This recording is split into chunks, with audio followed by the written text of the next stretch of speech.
It's been a tradition since 1922.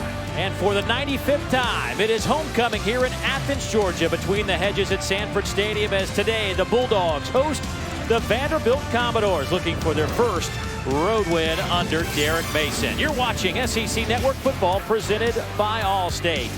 And for Kirby Smart, coming back home where he played his first homecoming as the head man of the Bulldog program. And as the Bulldogs enter the second half of the football season, still a lot to play for. When you look at these standings, Georgia 2-2. They are still in the hunt for an SEC East Division championship, albeit they will need a lot of help. Tennessee and Florida still out in front with 2-1 conference records. And a pleasant good afternoon, everybody. I'm Dave Neal. This is former Georgia All-American Matt Stinchcomb. And last week, Georgia played on a Sunday, beat South Carolina. But I think the recipe for success in the second half of the season was on display, and that was with a very powerful run game. A lot of people thought that would be the recipe going into the season, with a couple of 1,000-yard rushers returning for the University of Georgia at the running back position. But they haven't been healthy at the same time a lot this year. And for the first time a week ago versus South Carolina, you could see just how prolific this 1-2 punch of Sony Michel and Nick Chubb really could be, combining for 254 yards on the ground. A strong complement to a still growing passing game. 3 rushers over 80 yards for the Bulldogs. They will be going up against a very stout Vanderbilt defense that has played very well in SEC games this year. They will try to close one out, will the Commodores. They have had some tough losses this season. On the road for the 4th time in their last 5 games. Georgia won the toss, they defer, so Vandy will get the football first. Rodrigo Blankenship will kick it off. Darius Sims, a dangerous return man, has some room and space. Sims, he's to midfield. Nobody in a red jersey behind him. Being chased down. Sims to the 10. Caught inside the 5-yard line. A 95-yard return for the explosive return man, Darius Sims. It'll be first and goal for the Commodores. Well, Vanderbilt has struggled offensively all season long, but there are other ways to get into scoring position. Special teams play such a prominent role, not only getting it all the way to the house, but putting your offense on the doorstep. Offside, number 15 on the kicking team. Penalty is half the distance to the goal. First down. The special teams gaff to start this one for the Bulldogs. Nice blocking right at the point of attack, and Darius Sims, so electric in the open field and decisive on this return. No jitterbugging around, just one cut and go. And barely caught there by Reggie Davis with a hustle play and a touchdown-saving tackle. But the Vanderbilt offense right here on the doorstep for the end zone. Sims leads the league in kickoff return average, and that will go up. Georgia late getting some substitutions off the field, so Vanderbilt will have it first down and goal. Boy, confusion here on the opening play from scrimmage. Illegal substitution on the defense. 12-man in formation. Penalty is half the distance to the goal. First down. They were hustling David Marshall, and it looked like Reggie Carter off. Reggie Carter back from injury, and now you'll see them re-entering the field, trying to get the personnel dialed in. We'll take Aaron Davis and Jawan Briscoe out. Briscoe getting the start in place of injured DeAndre Baker. So from the 1-yard line, Shermer to throw. Corner of the end zone, wide open man. Incomplete in the back of the end zone. Jared Pinkney, the tight end. It was there. Well, Kyle Shermer, this has been the story all season. The throws have been there for Vanderbilt. They just haven't hit him. Air mails this one. Jared Pinkney all alone, and Chukwuemeka just lost him as Pinkney released from the line of scrimmage. It has been a season-long story for the Commodore offense in the passing game. Ralph Webb, your tailback. They'll hand it off to Ralph, working left side. He will fall forward for the touchdown. Bad ankle and all, and Ralph Webb will score from a yard out, his 6th rushing touchdown of the season. Well, if you're Vanderbilt, you're Derek Mason, you're seeking your first road victory in this conference. It can't start any better than that. Get the ball to your tailback right there on the goal line. Good job on the blast play. And he just follows his blockers right into the end zone. Tommy Openshaw will attempt the point after. Darius Sims with an electrifying kickoff return. And if it wasn't for Reggie Davis, he would have had his third kickoff return for a touchdown. Instead, he just sets up Ralph Webb from 1 yard out. We talked about coming into this game. Darius Sims needs to get more touches. He's certain to get one in the return game. Georgia had to know coming into this game how lethal Darius Sims can be. Such a dangerous play in special teams. You want to set the tone early, and Vanderbilt able to do just that. Excellent job on that return to set up the offense to get a scoring opportunity. Only the second touchdown that Vanderbilt has scored in league play all season. They had gone 8 quarters without a touchdown. We saw him last week. It was a defensive touchdown that got him in the end zone. The offense has largely struggled, but they've been excellent in the red zone, and that time special teams the difference maker to get the Commodores on the board early. So Openshaw will now kick it away for Vanderbilt. Reggie Davis and Douglas, Brendan Douglas, back to return for the Bulldogs.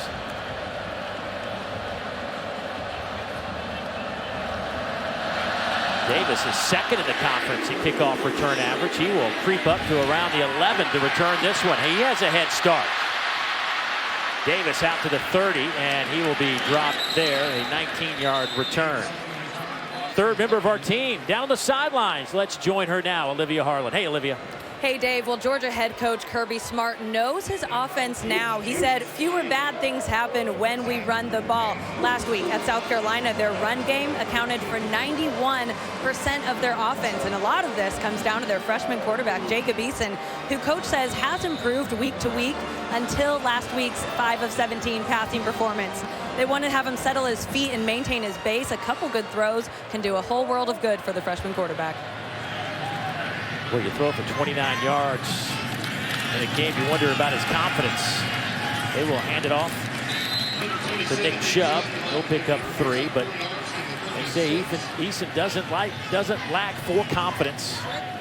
You look at his numbers on the air, 51%, 8 touchdowns, 5 interceptions. We were talking with Chip Chaney yesterday, and he says, you know, everybody says just get him some easy throws. Well, what does an easy throw look like? Depends on what the defense has got. If they're playing press man, you want to throw a bunch of slants and coverage draped all over them. The point is, Eason's got to make the throws as they're called when they're there.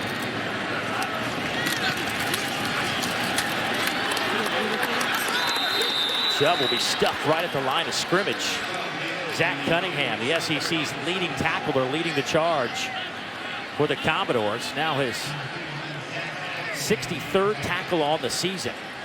Well, Vanderbilt, the way they line up on defense, it's given Georgia difficulty before. I think back to the Nichols game, they line up their nose tackle and their defensive tackles when they're in their 3 down lineman look. Head up, the offensive linemen are on their inside eye. It makes it very difficult to come off on combination blocks. That time the defensive front stymieing the offensive line of Georgia. 3rd down and 7 out of the shotgun. Here's Eason. Wobbly pass, batted in the air, and that one was almost picked off. Looking for McKenzie. And Vanderbilt, we said this a lot last week against Kentucky, almost picked off. Well, Vanderbilt is going to roll coverage to Isaiah McKenzie all game long. He is the primary target in the passing game, and you can see that throw inside and was poorly thrown coming out of Jacob Eason's hand, but was there. And that ball actually led McKenzie back into the coverage. We've seen that kind of be the story throughout this season from the passing game at Georgia. Marshall Long. Line drive kick. Lipscomb with a chance to return it. He is hit and dropped at the 37-yard line. So Vanderbilt has the football again. They lead it by a touchdown. Back to Athens right after this.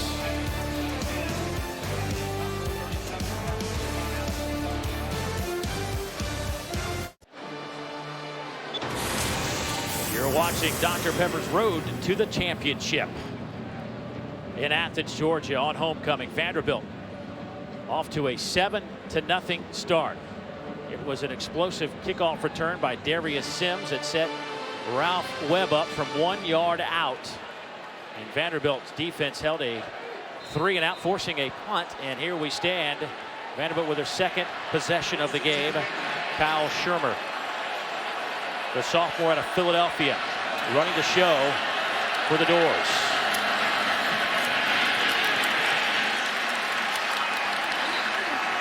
No gain for Ralph Webb. Trez Patrick's having a solid year, but Shermer, the sophomore, 53% completion percentage, 3 touchdowns, 3 interceptions. We've seen him in certain situations where he's looked really good, kind of in more of a spread, hurry up type. Not really much to think about. Yeah, and when you talk about it, obviously you think, well, that's situational football. But even speaking with the coaches, they recognize that he should be far more proficient as a passer. They see that in practices, and they've seen flashes of it in games, especially in those 10-minute drill situations.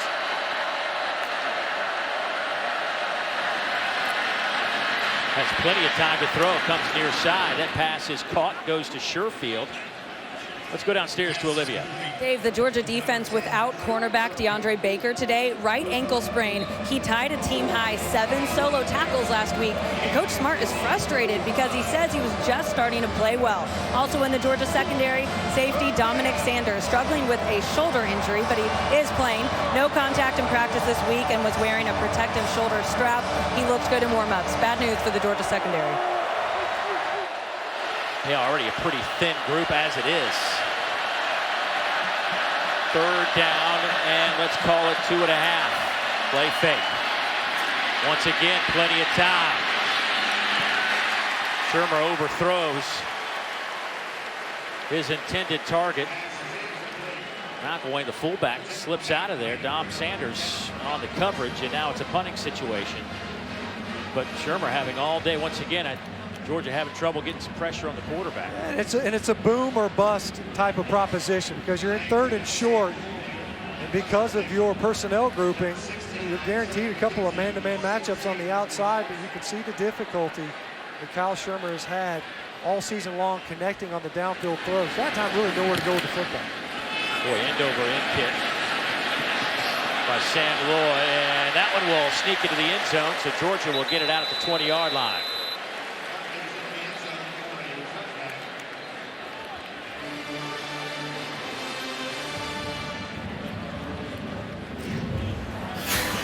Well, if you look at what you need in the passing game, there's all kinds of different elements. First, it starts with the quarterback's eyes. You got to see where to go with the throw. This time last week versus South Carolina, this is the open corner route in the end zone, and when you do see it, your arm's got to deliver. You can't overthrow wide open receivers that would otherwise run in the end zone, and when those throws are there and you're identified, the hands of the receivers have to complete that pass. And finally, your quarterback's feet need to be settled. They need to be comfortable. Protection has to hold up to keep a nice, clean pocket.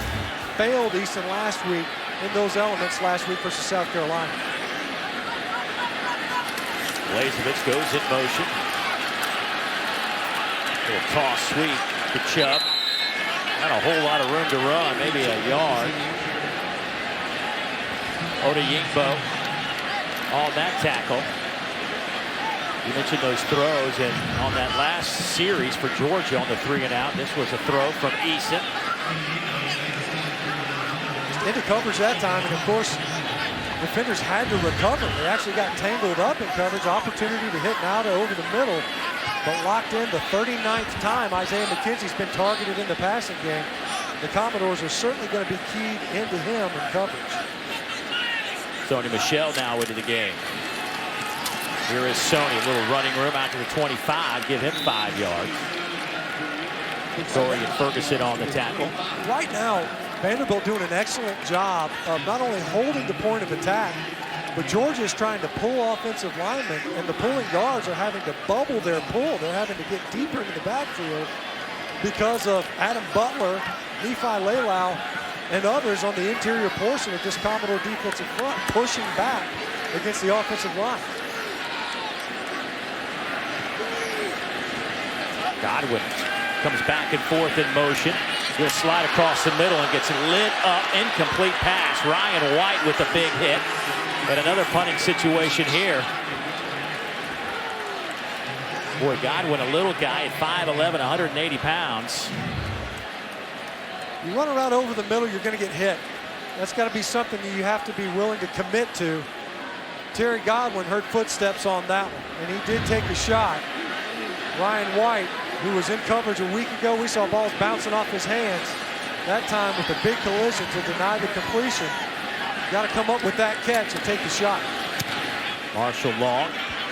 Another returnable kick. Lipscomb breaks one tackle and can't get out of the swarm. And deep snap for Glenn Welch gets down there to make another tackle for Georgia. Big hit from that Vanderbilt secondary. Ryan White laying the wood.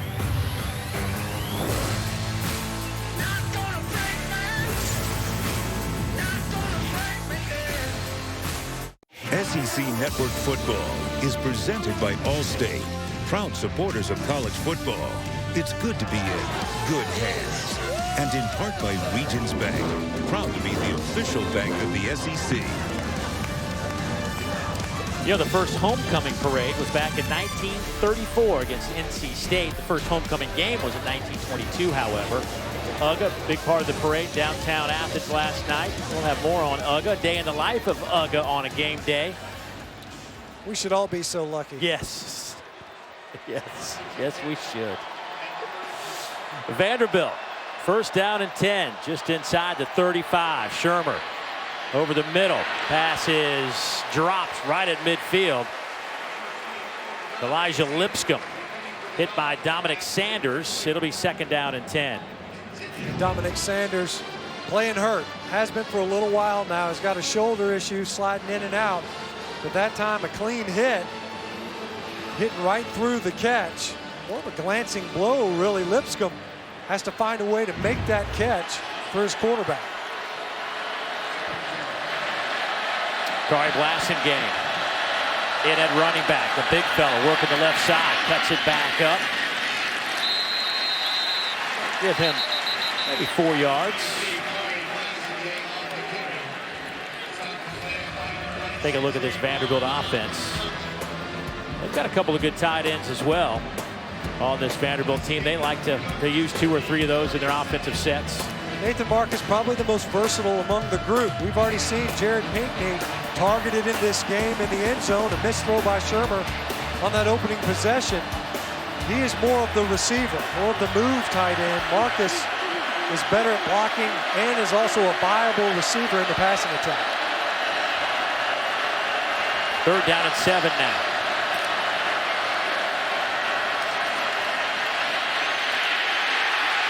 Down goes Shermer. Lorenzo Carter with the sack. Georgia had 5 of them last week. First one today. It's an interesting lineup that time by Georgia. Lorenzo Carter and Roquan Smith to one side of the line of scrimmage.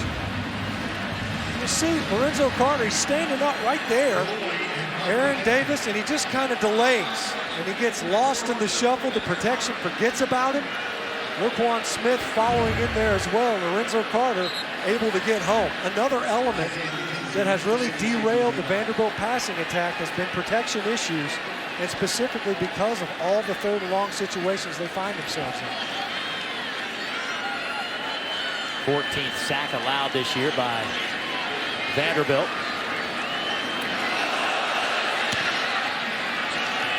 Boy, a line drive kick. McKenzie mishandles it, but falls on it. Boy, a dangerous play by McKenzie. This is something that Kirby Smart was worried about. These rugby style kicks that they're hitting now, they're so difficult to field. We've already seen one scoop by and end up in the end zone, but this time it's already past you. Just let it go. You can see Terry Godwin peel off late to try to be able to get some type of return if it was a directional kick. That time it was rugby style, went to McKenzie, but once it hits the ground, it's knuckleballing around. Don't try to field it.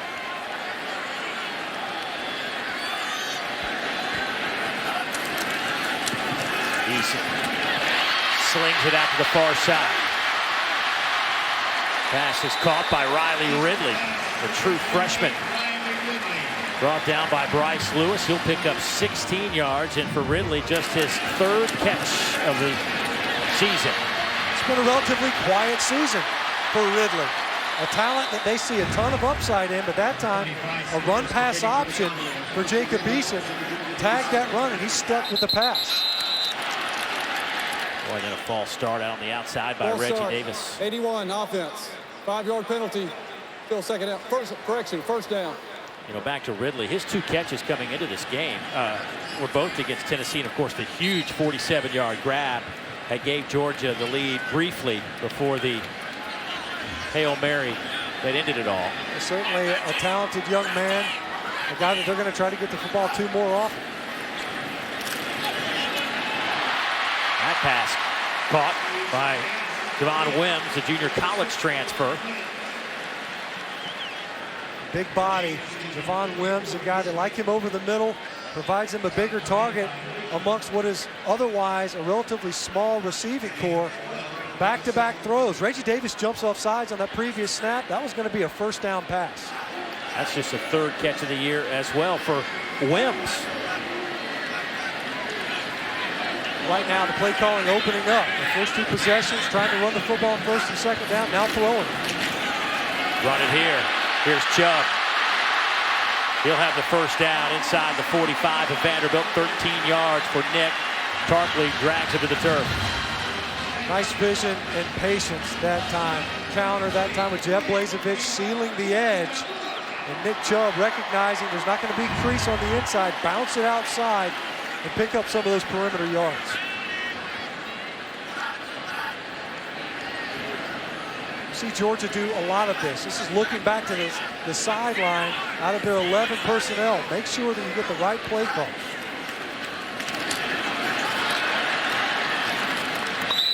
Chubb picks up 2. Jonathan Wynn making the tackle for the Commodores. It's one of the elements. We talk about Jacob Eason as a passer, but just the operation of the offense, being able to communicate the plays cleanly.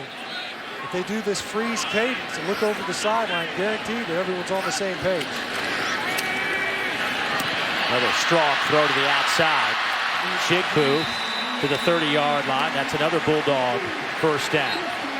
Well, maybe Jim Chaney has found those throws, the comfort zone, if you will, for Eason. It's on early downs. So you're looking at, obviously, the run threat still there. Get away from the obvious pass. Georgia largely getting stuffed on those early runs.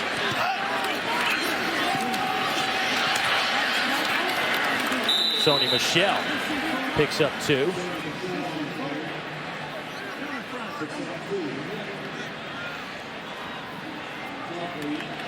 Eason at 39 yards passing, 10 better than he was last week. Hey, he's ahead of the baby curve, steps, right? That's right. See there again, the freeze cadence. See if you can get the defense to tip their hand, allow the quarterback to see what's happening. Michel tripped up. No gain on the play. Nice job by Torrin McGaster from his corner spot. Came up and just stuck his right arm out there and got enough of Michel. That's something that the Vanderbilt Commodore defense is going to have to do well in this game. These corners are going to have to provide excellent run support. That time McGaster just barely by the shoelaces getting Michel. So now 3rd down. Georgia 0 for 2 on their conversions today. Bad snap. Eason chases it down and throws it end over end out of bounds.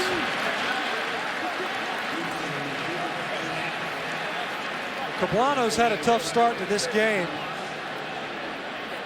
Getting pushed back in the run game. And this time, he just squibs that ball back to his quarterback. Forfeiting a 3rd down opportunity. A 3rd and long, albeit. But on the plus side of the field, pushes you even further back. No chance to convert the sticks when you're just trying to pick up the football and avoid the turnover. Well, here is Rodrigo Blankenship. Kicking has been an issue here in Athens. Blankenship just 1 out of 2. He took over the job from William Ham. This is a 45-yarder, and this is right at his length.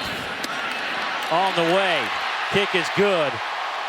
Well, Kirby Smart said he had a great week of practice and didn't want to jinx it. Knocked on the table yesterday when he was talking to us. You hear the reaction from the crowd. You can tell that speaks to the kicking woes so far this season. The fans thrilled to see a ball actually split the uprights on a field goal attempt. That had plenty of juice on it as well. Blankenship loves it. Kirby loves it. Georgia's on the board.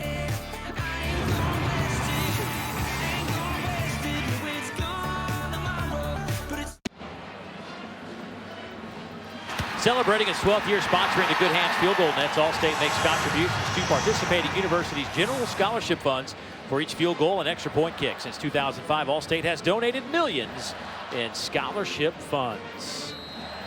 Just had a field goal, split the uprights. Rodrigo Blankenship, freshman out of Marietta, Georgia, hit from 45 yards. His new young career long, and will now have the honors to kick it away for the Bulldogs. Darius Sims had a 95-yard return moments ago. He will be a yard deep on this return. Sims out to the 29-yard line. Time now for our player profile, brought to you by Honda. For that, we will look at Kyle Sherman, the quarterback, the sophomore out of Philadelphia, and he has got a, I guess, a history, a bloodline of football. Three-time Pennsylvania State swimming champion as well, but football certainly in the family. His dad, Pat, Minnesota Vikings tight end coach right now, of course, has some history with the Browns as well. And his grandfather, former Packers defensive coordinator from 94 to 98. And also a little tie-in with Georgia's Mel Tucker, the defensive coordinator with the Bulldogs, was on the staff with Cleveland with Kyle's father as well. So an all-around athlete, just a youngster, learning the ropes in the SEC.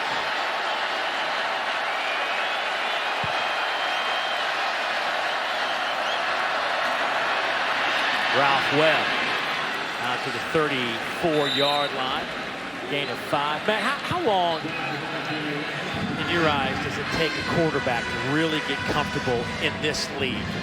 You know, I think a lot of it depends on the talent around him and the system and the things that you're asking the quarterback to actually do. We're seeing right now over in Tuscaloosa, a true freshman having a pretty good start to his career.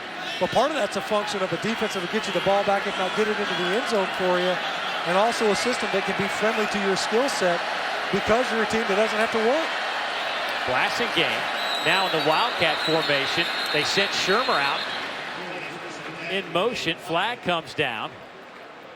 Prior to the snap, false start, 89 offense. 5-yard penalty, still second down. Yeah. Well, here we are, we're talking about skill set, right? I see Shermer motion out right, so they can direct snap at the Blazing game. And you see Dowling right there at the end of the line. Lorenzo Carter stepped just a little bit, didn't come into the neutral zone rather, so didn't draw him off. And a procedure penalty, something that has haunted Vanderbilt starting even last week. Too many penalties. And now it's second down and 10. Blasting game. He gets that handoff, and the big fella brought down after a gain of a couple of yards. Blasting game at 235 pounds, is playing linebacker this time a year ago for the Commodores in the spring. Felt like he had pretty good athletic ability. They needed another running back in there, some guy with, good feet, good vision. Felt like, hey, let's give this guy a shot. Somebody else has got to carry the football every once in a while. Ralph Webb has 625 career carries coming into the game. Every once in a while, you got to mix it up. The problem is that when you're not successful on those early downs, you find yourselves in these 3rd and 8+ scenarios, not a comfort zone for the Commodore offense. Over the middle. Boy, Vanderbilt wanted a flag. Derek Mason over there raising his arms up. Malcolm Parrish on the coverage of C.J. Duncan. That time Georgia brought 5 rushers. Malcolm Parrish was there early. I can see why Mason is upset. He played right through the receiver well before the ball had arrived. C.J. Duncan, who really emerged last week, especially in that 2-minute drill, they were counting on him coming into the season as he returned from injury to be a big weapon at receiver. Georgia will drop double safeties back. McKenzie will let this one roll. And that'll settle in at the 10-yard line. So long punt of 48 yards. Georgia's offense back on the field. Nick Chubb, Sony Michel, 200-yard rushers last week, trying to get it cranked up. It's been tough today for the dynamic duo.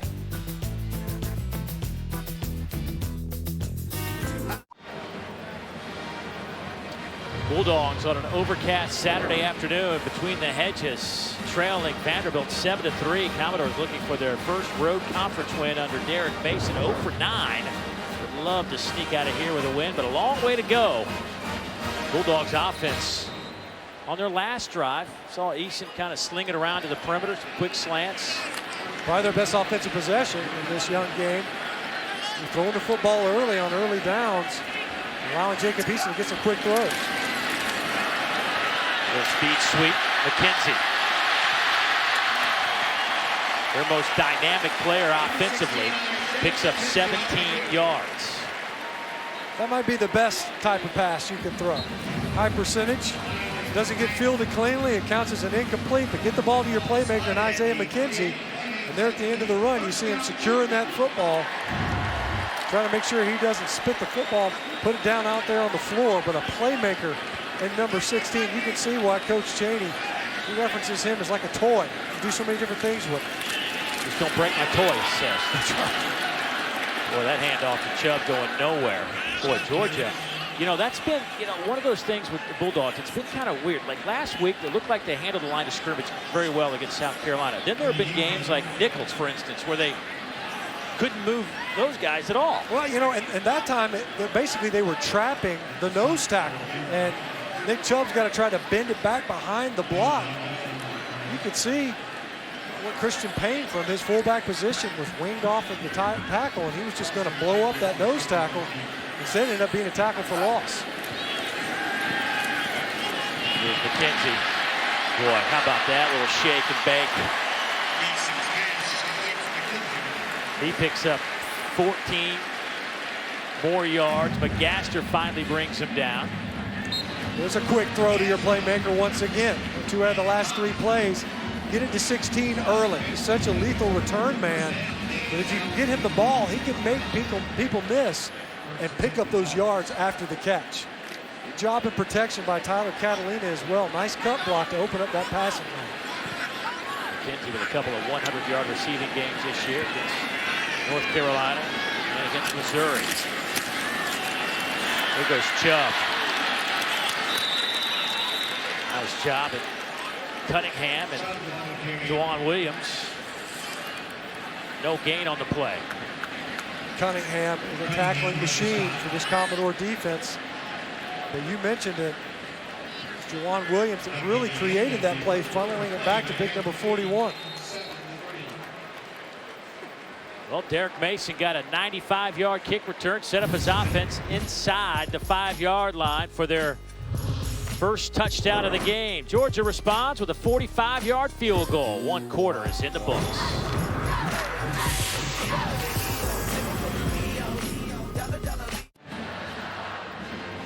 Well, the offensive holy grail is supposedly balanced, but that hadn't been the case for Georgia this season. You can see where the rush yards and the passing yards largely diverge, and it's interesting because you see at the points of the most extreme, those happen to be their biggest wins. Missouri being really the highlight from a passing game standpoint, but it was also the worst rushing performance really put together all season long by the Georgia offense. Georgia through 1 quarter, 92 yards of offense. Vanderbilt 13. Eason going up top, far side of the field. Boy, a lot of hand checking going on, and a flag comes in. Boy, and there goes the Vanderbilt bench again. Reggie Davis, the intended target. Boy, that coaching staff ran halfway down the field.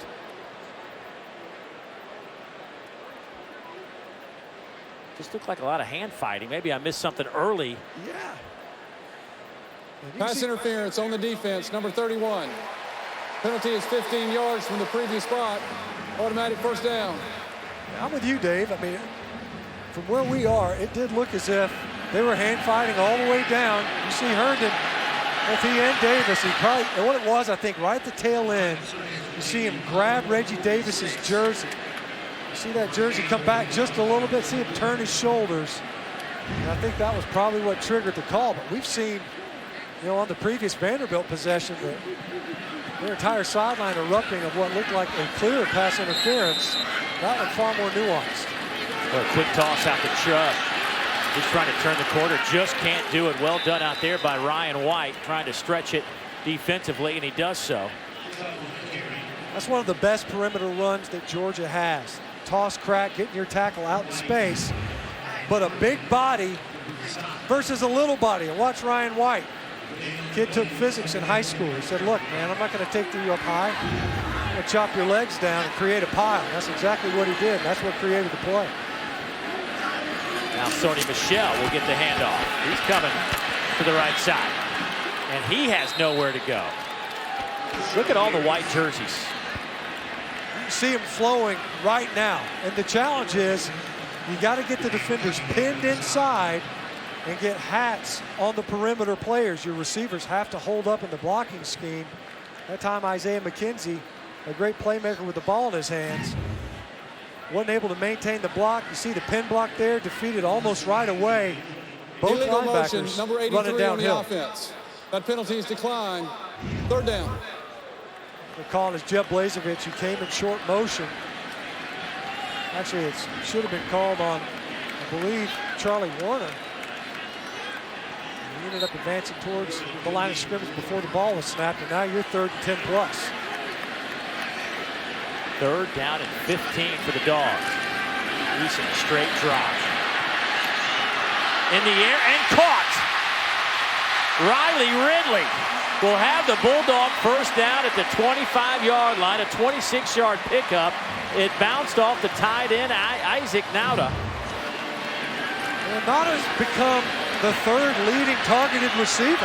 And it bounces right off of his hands, and a collective gasp on the Georgia sideline and throughout the stands, because whenever the ball bounces up in the secondary, there's often a lot more defenders to come up with that catch than there are receivers.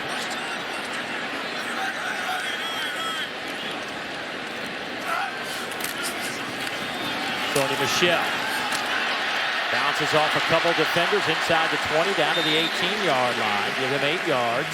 Trey Herndon with the tackle. That's where a lot of the yards came for Georgia last week versus South Carolina. Sony Michel or Nick Chubb seeing a backdoor cut on a gap scheme, meaning you're pulling an offensive lineman to a specific spot. Typically, that's where the point of attack has to be, but Michel and Chubb have done an excellent job of being patient enough to wait for a backdoor run lane to open up with those schemes in place. Cunningham drags Michel to the turf. Maybe a yard. At times, Zach Cunningham showing why he's around the football as much as he is. Beat the block of Isaiah Wynn. And already 6 tackles early in this game from number 41, just stacking up stacks. And these aren't just run-down tackles. He's not tackling these running backs, and he's reading their name on the back of their jersey. He's fronting them up and getting tackles for loss. Harriet in the game at running back. They'll give him the inside handoff, and he too is tripped up at the line of scrimmage. He needed to get right to about the 15-yard line. Let's see where that spot is. There's a flag down on the far side of the field.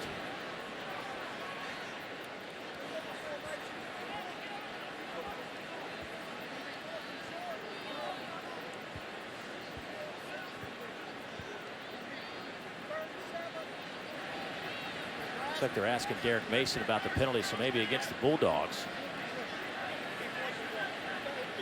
Spot's going to be illegal short. formation on the offense. 5 players in the backfield. Penalty is 5 yards. Replay 3rd down. You had to know Vanderbilt's going to try to play with numbers. Here's Ryan White right here. He's a safety. He's just going to fill. That's the 7th defender around the line of scrimmage. We've got nobody for him in the blocking scheme. Herron's a good runner, but he can't always bring his own block. Nice play by the safety. And now it's 3rd down again. Pass is caught by Davis. He'll have it down to the 12. That's a first down after a gain of 10. That's great concentration by Reggie Davis, because this ball's coming in hot and behind him. Spins his receiver all the way around But that time getting some help from the hands of the receiving corps. Reggie Davis able to secure that football and convert.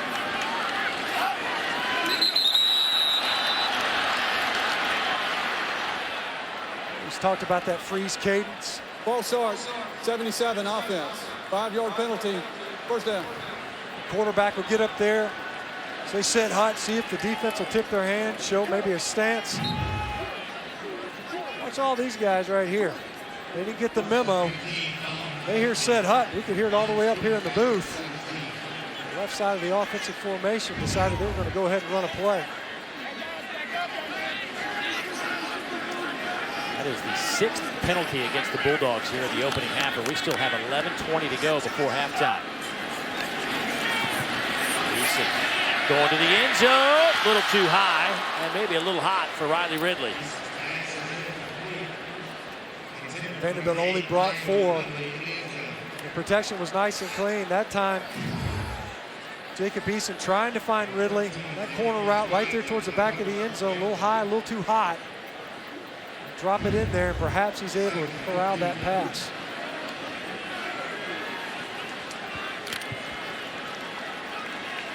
Eason,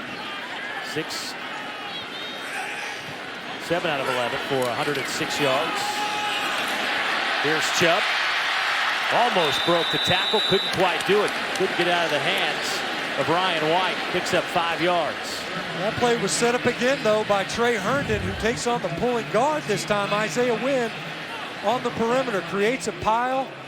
And Ryan White again in run support coming up from his safety position and making a tackle on Nick Chubb. I don't know if he gets that done if Chubb doesn't have to deviate his course just a little bit to avoid that pileup created by Trey Herndon.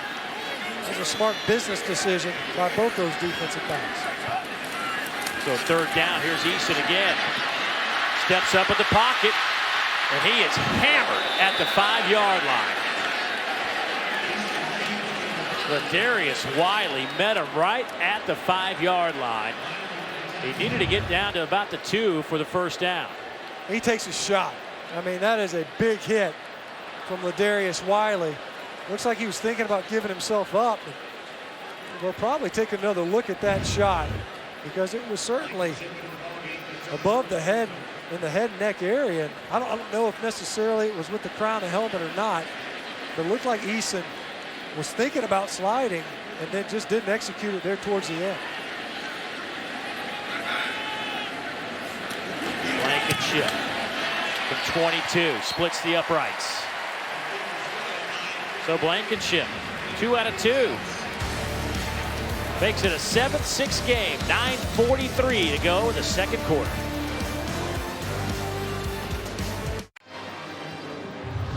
Jim Chaney talking to his quarterback Jacob Eason. Survived a big hit, helped his team get 3 on the board. 7-6 Vanderbilt. Let's go downstairs, catch up with Olivia. Dave, Georgia's Isaiah McKenzie is in the locker room. He slipped out of here cradling his left arm. That's Jacob Eason's top threat in the passing game. Big on special teams. We'll continue to monitor this. Well, that could be a big blow for this Georgia offense. And she mentioned special teams. Thanks for the update, Olivia. Yeah, I mean, even on the, you think about the fly sweeps, a lot of his completions are off of those. It's an effective handoff.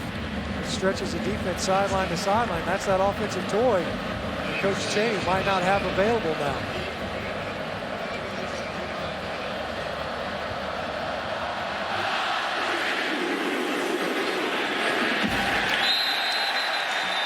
Sail through the end zone.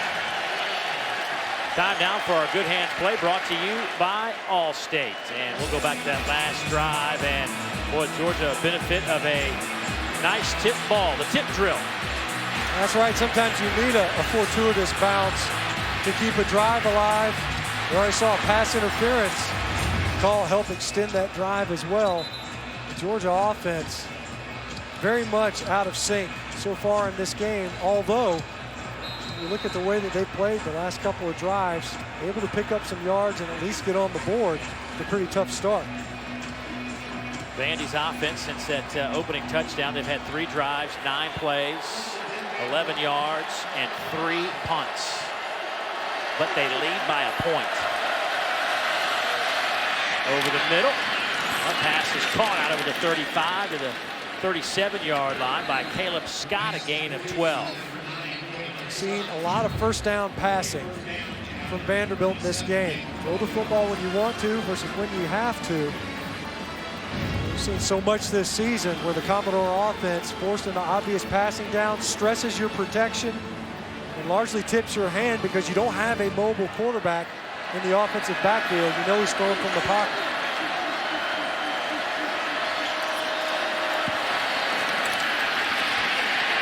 Boy, here's Webb. You can tell he is not the same Ralph Webb. Just doesn't have that cut ability that we've seen from him last week against Kentucky.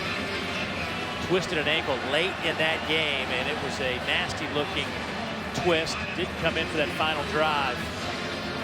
Trying to gut it out here. A little bit surprised that he was able to even start this football game. Obviously a big part of what Vanderbilt has been offensively, although in this game you could see an earnest effort to open things up in the passing game. That time, a tackle for a loss by a recent returnee to the Georgia lineup, and Jonathan Ledbetter. Whistles will stop the play.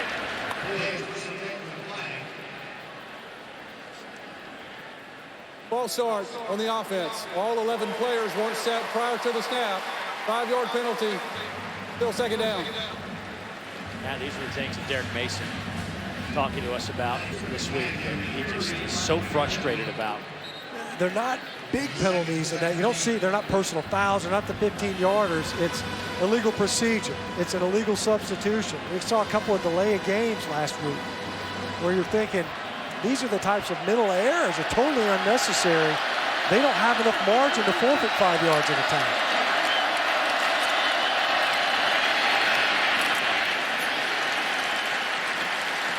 Webb will pick up 3 the hard way, right into the teeth of that defensive line. Trenton Thompson, the big fella, making the tackle. So now it's 3rd down and long for the Bulldogs. 3rd and 15. Excuse me, for the Commodores. We start the possession off with a nice completion, quick first down, passing on first. But now once again, that old saw for this Vanderbilt offense finding itself behind in the down and distance, and an opportunity for a defense to lay its ears back.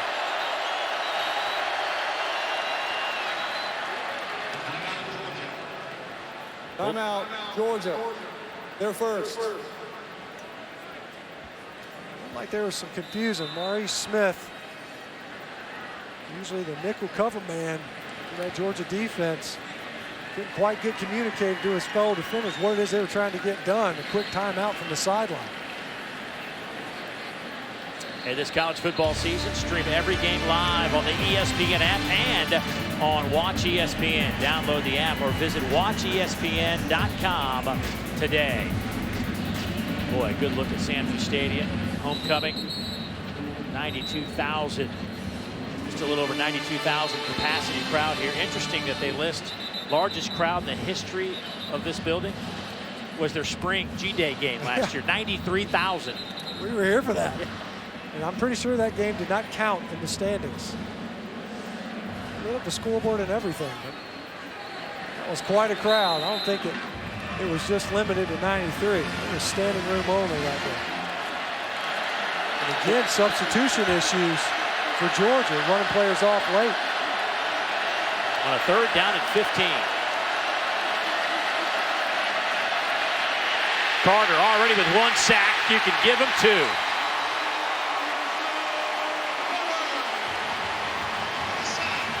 Dave, it's a similar look to what we saw before. He's just standing up right here. This time, he's going to roll all the way inside with a delayed blitz as a stand-up linebacker.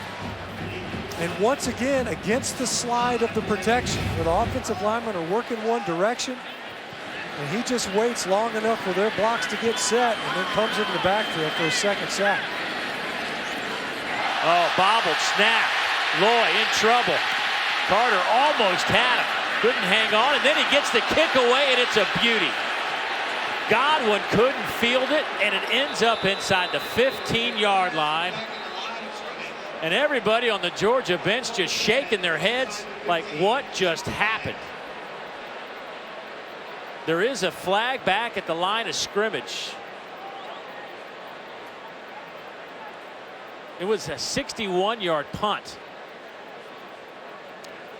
It looks like this might be against Vanderbilt.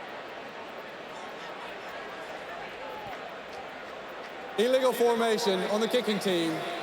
5 players in the backfield. Penalty is 5 yards. Replay, 4th down. They got a different long snapper. This time it's Jacob Schultz throwing it back there. They had issues with the deep snaps last week. That time it's a strike. Lloyd's got to be able to field that. And so does Terry Godwin on the receiving side. You can't let that ball squirt over your head. It has been an adventurous special teams game so far for Georgia. Vanderbilt as well, but it's come out on the better end of most of these punts. Boy, both these teams have had their issues in the special teams department this season. Sam Lloyd, the punter for Vanderbilt, true freshman. We'll have to try it again when we come back. It's 4th and 26.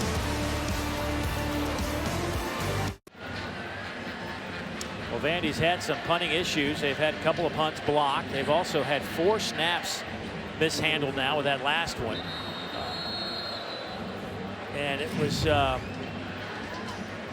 just a drop snap. I mean, yeah, he took his eyes off of that football. It's just you're a receiver as a punter. And that deep snap is just a backwards pass. And that one was a strike. And now McKenzie, who was just in the locker room moments ago, back on the field now to return this punt as Vanderbilt backed up 5 yards. Terry Godwin was back on that last one. He came up thinking, I think that ball was going to get blocked. And instead, the ball ended up sailing right over his head. But the procedure penalty giving Georgia another crack at it. He gets this one away. It's a tight spiral. McKenzie bobbles that one, spins out of trouble, and will be dropped. Loses a couple of yards on that return, but a 47-yard punt. Much better for Vanderbilt that time around. And McKenzie, watch this. He bobbles this one. That could have been trouble. He already bobbled one today. You could see him giving his blockers the poison call. Get away, get away. As soon as that ball hits the ground, you want to make sure that the blockers are aware that ball could bounce up. If it hits one of the Georgia return team members, that's a live football. See Kirby Smart, well, he jumped. He skipped about 15 yards towards Terry Godwin on the previous punt attempt. He was so frustrated with these punts getting past his returners. There's a toss sweep to Chubb. Again, just not a whole lot of room to run. He loses a yard on that play. Odeyingbo steps up. Dari, the big fella, making the play. A sophomore out of Irving, Texas, getting a lot of snaps here today against the Bulldogs. Matter of fact, he'll get another one. And what you're seeing is on these outside runs, the interior defenders. We're talking about D tackles and linebackers in the box making plays. Quick slant. That one's incomplete. Looking for Reggie Davis. Now it's 3rd down and 11. Great job by Trey Herndon. Mentioned his name earlier. In run support, taking on a block in space. This time on the quick slant. This is what we're talking about. Jim Chaney was saying, when you've got guys rolled up and press man, there aren't a lot of easy throws, even on a slant. Good job by Trey Herndon to get his hand in there, breaking up the pass. So on 3rd down, Sony Michel checks into the game. Decent hit as he throws. That pass is caught by Wims. And he'll get it out over the 37, which is good enough for the 1st down. He picks up 12. That time, 2 shallow crosses by Georgia. And Javon Wims pops open late. Another low snap for Eason.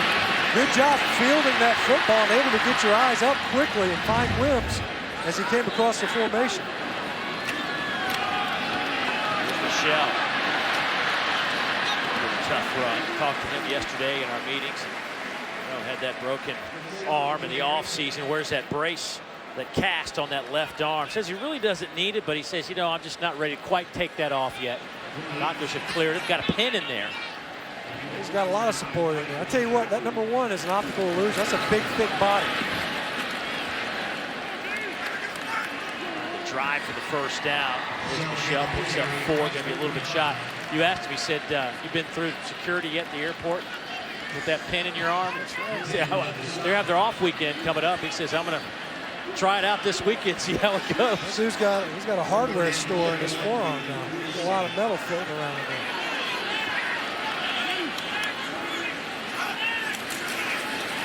Joni Michelle trying to get a yard. He might have lost a yard. Boy, the interior run game for Georgia just not there today. Cunningham and Ferguson coming up to make the play. Well, the issue is both linebackers are untouched. Jakari Thomas and Zach Cunningham are the 2 inside linebackers, and neither one of them were blocked on that play. They met the ball carrier in the hole. Approaching 4 minutes to go before halftime, and Georgia will punt it away. Marshall Long's kick will hit. Oh, and take a favorable Georgia bounce inside the 5 and back up this Vanderbilt offense that has produced 19 total yards today. A 50-yard kick will come back. Doors lead it by 1.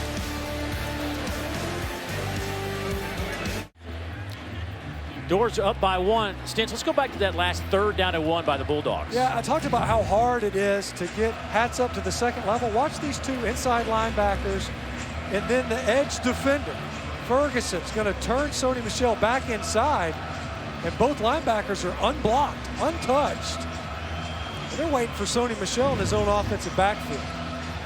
And the challenge is that you've got a nose tackle who's head up your center, and then your 2 defensive tackles are in their 4-eye techniques. That means they're on the inside shoulder of the offensive tackles. It makes it very difficult to climb up on combination blocks to get hats on linebackers. Commodores backed up inside their 5. They'll go with the run game. Ralph Webb will fall forward out to the 5. Vanderbilt now with a positive yard in the run game. They have 1 yard rushing today.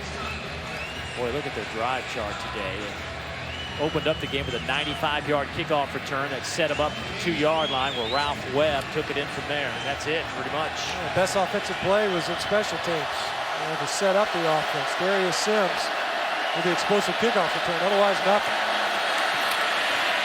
Here's Webb trying to turn the corner. He is hit close to the first down line. Picks up 7. Jonathan Ledbetter getting in on the tackle. And for you Bulldog fans, it's been a while since you've seen him. Suspended the first 6 games of the season due to some alcohol-related arrests, but he has been practicing with the Bulldogs on their scout team. Matter of fact, Kirby Smart said he's been the scout team MVP more than once this year. That's a good football player in Jonathan Ledbetter, and I don't doubt those scout team look squad guys are like, we don't need such a good look here, man. Dial it down a little bit. He's made some good plays in this game. 3rd down and 1. Webb spins off a tackle. I think you'll have it out near the 14-yard line. Boy, good second effort by Ralph Webb. Got him the first down. John Atkins finally brings him down, but that's just some tough running by number 7. Davin Bellamy did a great job of setting the edge, but as you mentioned, Ralph Webb, who, when we talk about these running backs getting dirty yards, and this guy's filthy. I mean, he doesn't get a ton of yards per attempt. He's right at just north of 4.5 yards per touch. He's 2nd in the conference in rushing. You compare that to like a Travion Williams for Texas A&M, that guy's getting big chunk yardage plays. Ralph Webb earns every single inch that he gets when the ball's in his hands. And he just did make it by the length of a football. But Ralph Webb, playing on a bad ankle, comes in as the 2nd leading rusher in the conference.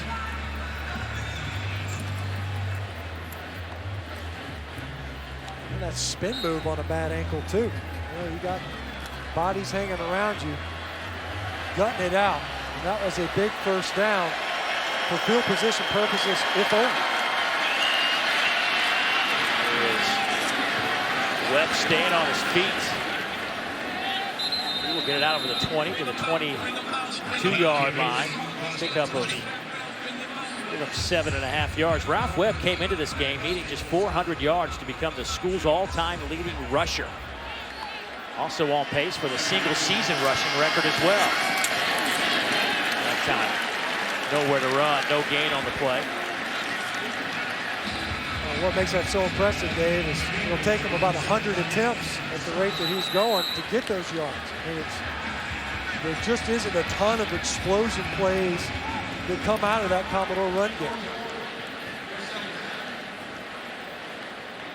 Georgia takes their second timeout, hoping to get the football back. 1:45 to go before halftime. We'll take it as well. Back in a moment. I'm just going to run right behind my All-American, Stinch. I don't think it's going to be enough, Big Daddy. It better be a short yardage situation. Well, see what Vandy does here. It's short yardage for the Commodores on 3rd and 1. Blassingame, the big fella, lines up at tailback. They'll play fake it and throw for it. It's caught. First down, Vanderbilt. They go to McElwain, the true freshman fullback. Patrick brings him down. Gain of 7. Watch the fullback just leak out of there. Lorenzo Carter sees him flash across his eyes. Almost gets the tip, but nice concentration. And McElwain, true freshman, able to come up with a big catch for only the second third down conversion for Vanderbilt all the game. Excellent touch from Kyle Shermer. 4-man rush for the Dogs. Shermer throws again. This one knocked away. Looking for Sherfield. Malcolm Parrish on the coverage for the Bulldogs. The clock will stop with 1:24 to go before halftime. It's interesting. Now, that's the second third down and short situation where we've seen Vanderbilt opt to pass the football. They weren't able to do it early in the first quarter. That time, narrowly making that completion, both third downs. The second effort by Ralph Webb, and then the excellent catch by McElwain to maintain this possession. It started deep in their own territory.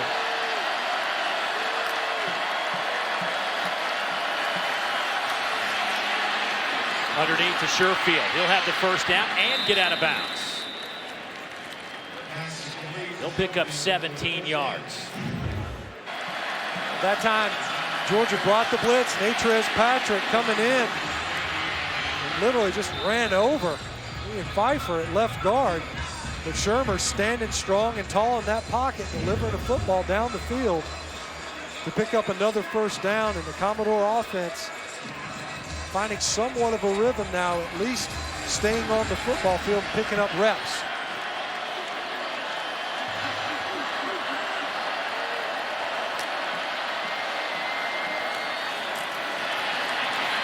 Coming near side to Webb. Webb, he's out of bounds near midfield. Hey, coming up at halftime, you can watch the live performance of the Georgia Redcoat Marching Band on SEC Network Plus. Start streaming now on the ESPN app and on Watch ESPN. Special treat on homecoming. You know, right now, Dave, we see Kyle Shermer able to at least kind of establish the offense a little bit, somewhat of a rhythm, hitting Ralph Webb on a swing pass out of the backfield and get him out in open space. Shermer 5 out of 10, 50 yards. Shermer, a couple of guys miss and he'll throw it away. That time, just initially, nowhere to go with the football downfield. And Shermer was forced to kind of slide in the pocket because it collapsed around him a little bit.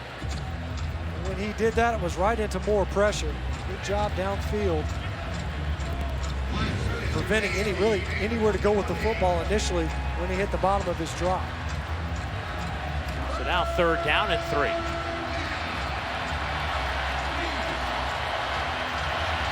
Eleventh play of this drive that started back at the Commodore 3-yard line. 4-man rush, lofted up in the air and almost picked off. You talk about a matchup. You end up with Roquan Smith matched up against Darius Sims. if they're able to hit that one. And Smith showing his coverage ability as he was in phase with Darius Sims. Great awareness. Andy Ludwig, the offensive coordinator for Vanderbilt, mentioned they have a package for Darius Sims, who's already really left a big footprint on this game with his kickoff return to start it off. But they didn't get him in versus Kentucky, and almost a big opportunity there. Clearly punting away from Isaiah McKenzie.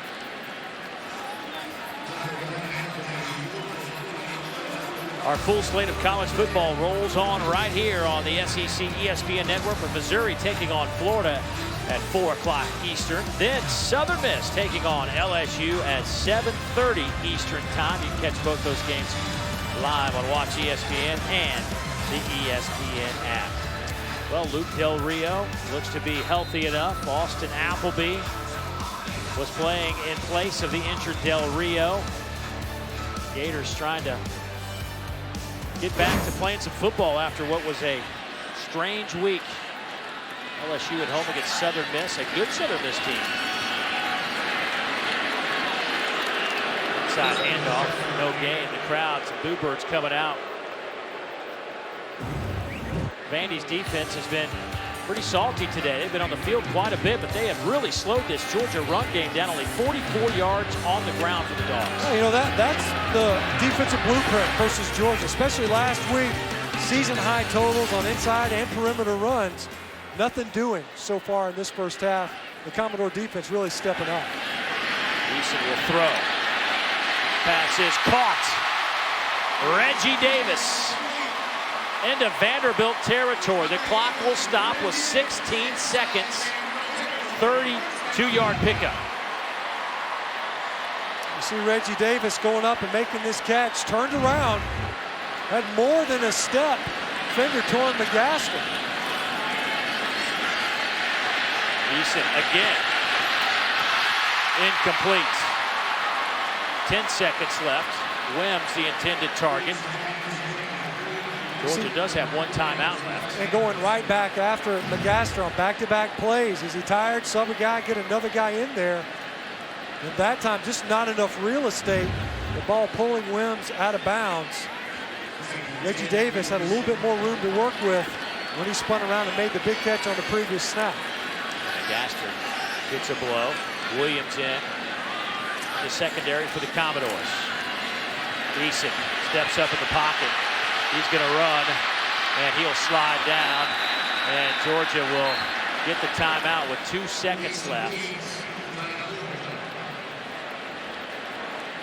And Derek Mason on the far side yelling again at one of our officials. That time they had Charlie Warner split out. I love his athleticism. He's a tight end by trade, but an excellent route runner. He's got good speed. Was matched up versus Landon Stokes. Well, there is an opportunity for a Hail Mary, and Georgia all too familiar with those. Just a couple of weeks ago, they witnessed one of the most heartbreaking plays in Georgia football history. This was it in the opposite end zone. About the same spot this ball sits right now. Dobbs launches it, no time left. And that will sting for a long, long time. But instead of throwing one deep into the end zone, they're going to try for the field goal. Rodrigo Blankenship, who hit from 45, will try a 54-yarder now. Now Derek Mason wants to take a timeout. Timeout. Vanderbilt. Their second.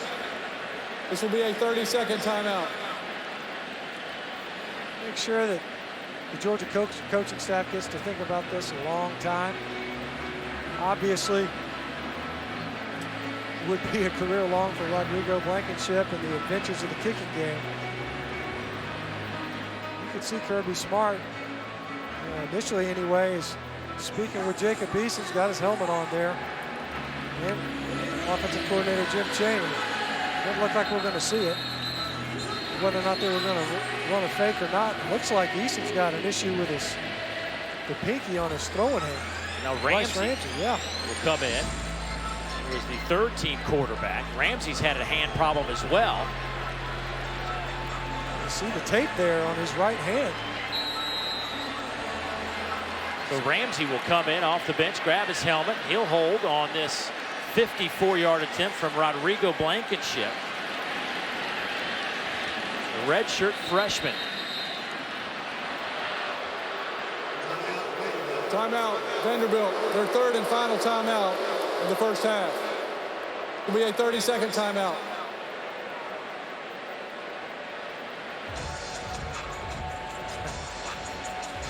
But the bigger question here is how serious is the hand injury to Eason? Yeah, exactly. That's the takeaway, right? After that timeout, he came over there, he was gesturing towards that right pinky, and now they're going to go for it. Here comes Isaiah Wynn back into the huddle. And it looks as if now Terry Godwin as well. Now Georgia says, forget it. They iced us twice. Of course, Vanderbilt's got a return man underneath the goalposts in anticipation of another field goal attempt. No timeouts. Yeah, Vanderbilt's got no timeouts left, and they're scrambling. And Georgia wants to snap it. So Georgia will snap it, a four-man rush. Eason wobbles it to the end zone, batted in the air and batted away. Well, that was interesting. Well, yeah, if you anticipate a couple of ice timeouts, and then you sneak your offense back out onto the field late to take a shot into the end zone, and that's what Hail Mary defense is supposed to look like. You bat it down, get in front of the receivers. Good job, well executed by the Commodores. When it's all said and done, Vandy leads it by 1 over the Bulldogs on homecoming. Time for us to get it to the studio for our Cooper Tire halftime report.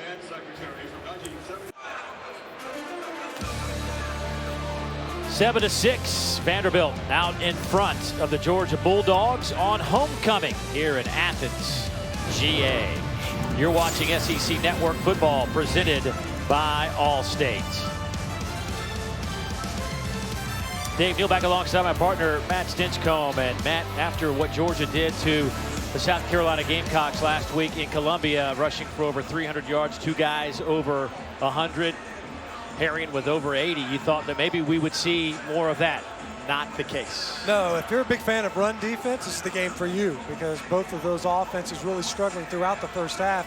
Credit the defenses for making both offenses try to play to their weakness, which has been the passing game. Yeah, certainly Georgia trying to get that cranked up. But time for us to take a look at who is playing with style, brought to you by Belk. Well, you saw in the opening portion of this game, and it has really kind of set the tone. Darius Sims taking the kickoff almost all the way to the house, but setting up Vanderbilt offensively with a really short field and just enough to get it to the end zone. But the story of the first half has largely been the run defense of the Commodore and the defensive front. They've done an excellent job of stringing out the perimeter runs and stuffing all those runs between the tackles. Well, look at the stat line, and for both teams running the football, and you're talking about Vanderbilt with the second leading rusher in the Southeastern Conference in Ralph Webb. Only 19 total yards on the ground. Webb 10 for 26. Bulldogs as a team just couldn't get it going. They ran into a brick wall time and time again. And already a miscue in the return game for the Bulldogs. It has been a struggle over and over, whether it's a punt return and now a kick return. This time Reggie Davis steps out of bounds, and they'll spot it back at the 3. Well, the return game, whether it's a kickoff or a punt, has been an adventure all game long. You see punts either roll over the hedge, as you see the foot of Reggie Davis step right on the line. Easy call, of course, for the officials, right on top of it. Let that ball go out of bounds. And as opposed to fielding it right there, and can't stay in bounds. We've seen some poorly judged balls and just bad decisions, ultimately by the return men. Maybe Smart's going to lament that decision, backing up your offense to open up the half. Sonny Michel will start the game at tailback. He'll line up between the L's in the end zone. Gets the handoff, and again, Runs wide right into 2 or 3 white jerseys. And a Vanderbilt Ryan White player will have to leave the field. His helmet came off. He was trying to look at one of our officials saying his helmet was ripped off by an opponent. White with 7 tackles. And an injured Georgia player on the near side. It looks like Michael Chigbu is down. They brought Chigbu in motion and then attached him right there at the edge of the offensive front to try to block him. He was in the middle of that scrum. The entire pile pretty much landed on his leg. Chigbu, see number 82 there, and the whole pile ends up rolling on the back of his legs. Both of them kind of hung up underneath the pile. Trying to walk it off there after the play. But you're in your coming out offense. You're very limited offensively to what it is that you can call or what you want to call. Georgia probably has quite a bit of negative memories from the plays that you can run out of your own end zone from a couple of weeks ago. Play action, Eason will throw.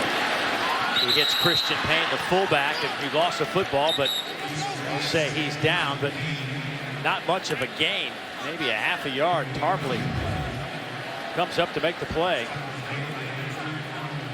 You're relegated to full slide protection, max protection. You see him there down before the ball came out. So it limits the number of receivers you can get out in the route. Also, you've got to be a little bit nervous, hesitant. A lot of coaching moments. You don't want to pump fake out of your own end zone. Get the ball out of your hands. Eason, there's a pump fake. We'll dump it off, and that is through the hands of Davis. Flag down in the middle of the field, however. Let's see what this is all about. McKenzie was running across the middle. They're going to move the flag back into the middle. Pass interference on the offense. That penalty is declined.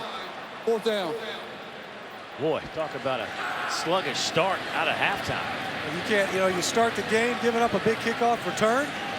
Then you come out in the second half, you're getting the football, make a poor decision at the return man spot. Reggie Davis steps out of bounds, and then you get nothing on that offensive series. When you're coming out on offense, at the very least, you want to gain some real estate and give your offense some room to breathe and your punter room to kick if need be. Marshall Long. This will hit at the 40, big hop. Lipscomb will take it. Lipscomb inside the 30. They will spot it at the 27-yard line. Let's go downstairs to Olivia. Dave, you hit on Georgia's trouble in the return game, punts and kickoffs, and I talked to Kirby Smart at halftime, and he agreed. He said especially with the rugby-style kicks that Vanderbilt's giving them, they're having trouble covering them. Offensively, Jacob Eason's 8 for 13 pass completion rating is not good enough. Their run game obviously struggled so much in the first half. I also want to update you, inside linebacker Reggie Carter for Georgia is out for the day. He went into the locker room right before halftime ahead of the team, guys. Yeah, Reggie was just coming back. He was out against South Carolina. They were hoping to have a 3-person rotation with Carter, but now he's back in the locker room. Hopefully he will be all right in the long term. Here's Webb. He makes a man miss. Briscoe push him out of bounds. A gain of 4 for Webb. When you look at it, you open up a half this way, it's as good as a turnover. You're forfeiting a possession, and when your opponent's offense gets such a short field to work on, it's might as well have gotten the kick. Very similar to the first quarter, asking a defense to defend a short field. A nice opening run to take over this possession for the Vanderbilt offense with an attitude run from Ralph Webb. Second down at 6.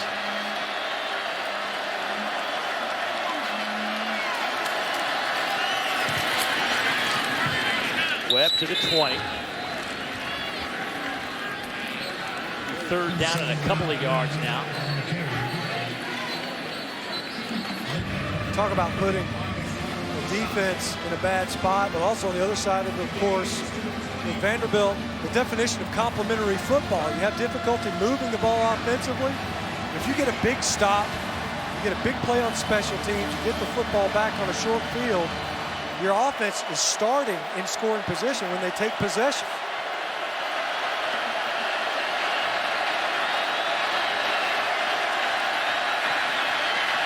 Shermer batted down at the line of scrimmage. Atkins.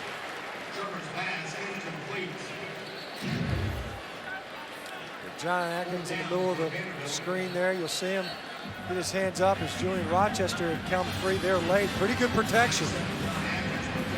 5 men coming in pressure. Largely well protected, but nowhere to go with the football downfield. Tommy Openshaw from 38 yards out. Openshaw, 7 of 9 on the year. Hit a 48-yarder last week against Kentucky. This one on the way. And it is dead, solid, perfect. So a gifted 3 points. Vanderbilt up 10-6 on the road over the Georgia Bulldogs.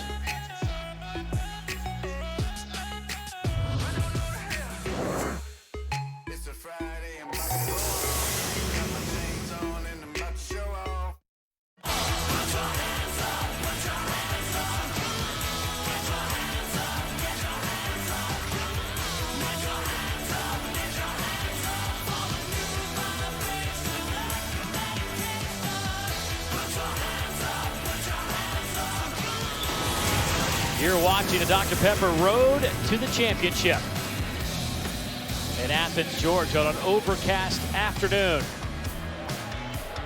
Pretty close to a full house on this homecoming afternoon where this Commodore football team has played some nasty defense. Georgia trying to get some offense going. This time, Reggie Davis stays in bounds and will take it from the goal line, and he is hit at the 20 and stuffed right there.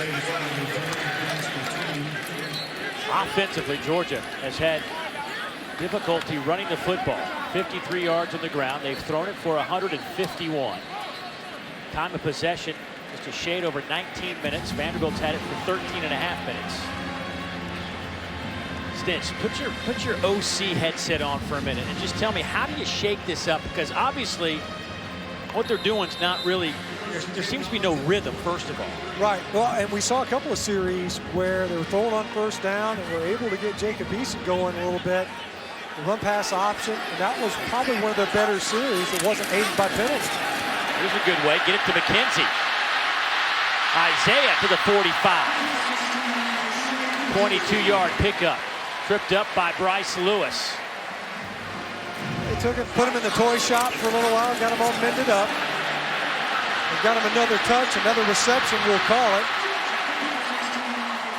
Why not get your offense going with its most explosive playmaker in number 16? They talk about limiting his touches, but you're down 4 points. You got to get him engaged. Here's Chubb. Chubb picks up 2, now 11 carries, 21 yards for Nick Chubb. He's averaging just about 2 yards a carry today.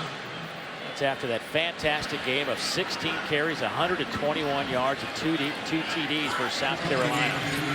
Now maintain it's the physical presence of that interior D-line that's been the difference. Again, nowhere to go. I got to tell you, watching the corners of Vanderbilt play the run, when Georgia tries to stretch it, there is always somebody there. Well, they're the guys that are turning the plays either back inside or they're disrupting the path for the running back. The guy who's making the plays out of the secondary for Vanderbilt is Ryan White from his safety position. That time he came from about 15 yards off the ball. He wasn't a box player, not lined up at linebacker depth, still making plays along the line of scrimmage. Sony Michel now in at running back on 3rd down. Nice catch by Wims, and he is right at the first down line. 8-yard pickup, Emmanuel Smith. Boy, that ball is like right at the first down line. They're going to give it to him. You see Wims had to really extend when he's coming all the way across, sideline to sideline. That's a tricky catch. A lot more difficult than it would have appeared. Did a good job of corralling the pass and then able to inch up the field to get the yardage needed because his route wasn't at the depth to move the sticks right there. Play clock already at 5-4. Georgia's going to have to burn a timeout. See, that's offensive coordinator Jim Chaney. He's saying, what's the problem? Ooh. We talked about how, you know, there's a lot of freeze cadences where you're going ahead and they're just lining up in a formation. They don't really even have a play call necessary. Let's just see what the defense gives us. And then they look over to the sideline and allow the coaches to call a play. A lot of offenses do it. But Georgia has kind of had to resort to that a little bit because one of the issues has been getting the play call right. A true freshman quarterback, not used to being in those huddles necessarily. Visiting with some of the players, even Sony Michel mentioned that, you know, sometimes we'll hear a play call and we'll be like, that doesn't sound quite right.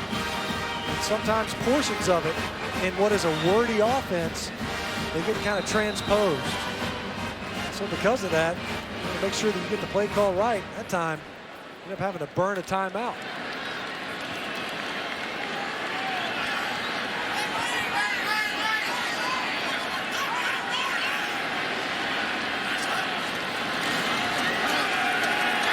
Eason. Pass is caught inside the 20, down to the 19-yard line goes Isaac Nauta. We were meeting with the coaches. We said, what about this downfield passing game? Who do you like downfield? Jim Chaney actually said, I like my tight ends a lot. I think we've got some athleticism there. That time, Jeb Blazevich and Isaac Nauta to the same side of the formation. And Nauta, one of the primary targets, one of Eason's favorite go-to guys. To the end zone, touchdown, Georgia. It is the freshman, Isaac Nauta.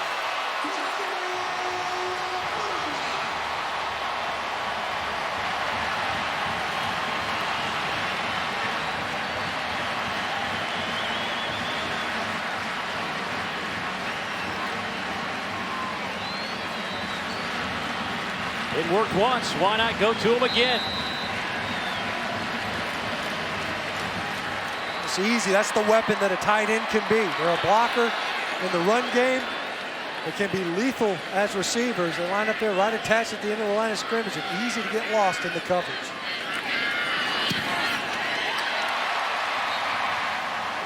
Point after is up and good. And for the first time today, the Bulldogs have the lead. Here's Nauta, he's right there at the end, and he's just gonna hit it downfield. Completely lost. Nice clean route, and that is a wide open receiver in the end zone for 6.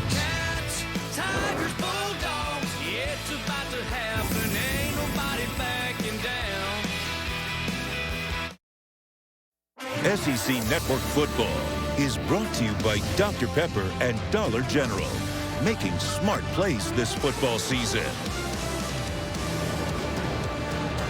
Creature Comforts Brewing Company, located in downtown Athens, opened in 2014. One of the great places around Athens, GA. You've been there a time or two, right? Yeah, one of my favorite spots, man. Cool space. Excellent pizza over there, too, believe it or not. Yeah. Goes well with their usual fare. Sims will take a knee in the end zone. Let's go back to that touchdown. Well, it's almost a touchdown right out of the gate because Bryce Lewis, who's right here, he's going to be threatened in the flat by Christian Payne. And then you've got a deep middle field safety, Arnold Tarpley. He's not going to be able to get over there in time. And Isaac Nauta was open almost right as he left the line of scrimmage. The crowd in the end zone even knew it. They started kind of a collective inhale to see if they could actually get the ball downfield and hit it. Back-to-back catches by the true freshman. He's a true, look at him, he looks like he's 31. Looks like he should be he looks like he's got a family of 4 somewhere. Right, like he should be for the Patriots right now. Out of Beaufort, Georgia, by way of IMG Academy. His second touchdown reception of his young Bulldog career. Now the crowd getting into it as the Bulldogs have the lead 13-10. Shermer trying to dump it off, a flag right in the middle of that line of scrimmage.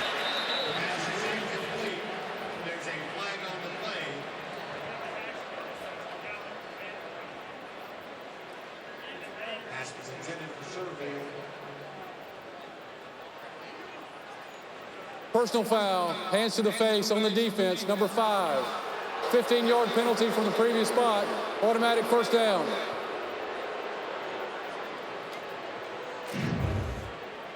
Julian Rochester, and he's working against Bruno Reagan, and his hand slides. See that right hand right there, yeah, underneath the chin. Would that classify as hands to the face? That your chin is attached to your face. Yes, it's a good call by the official.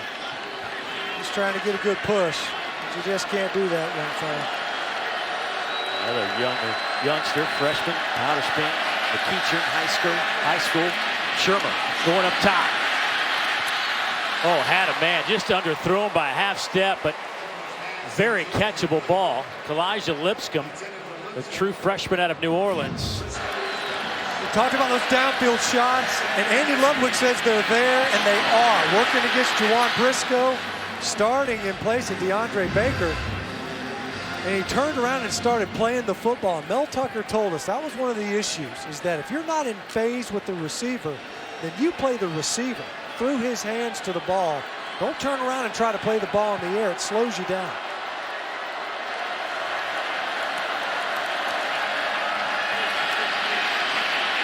Webb, stiff arm.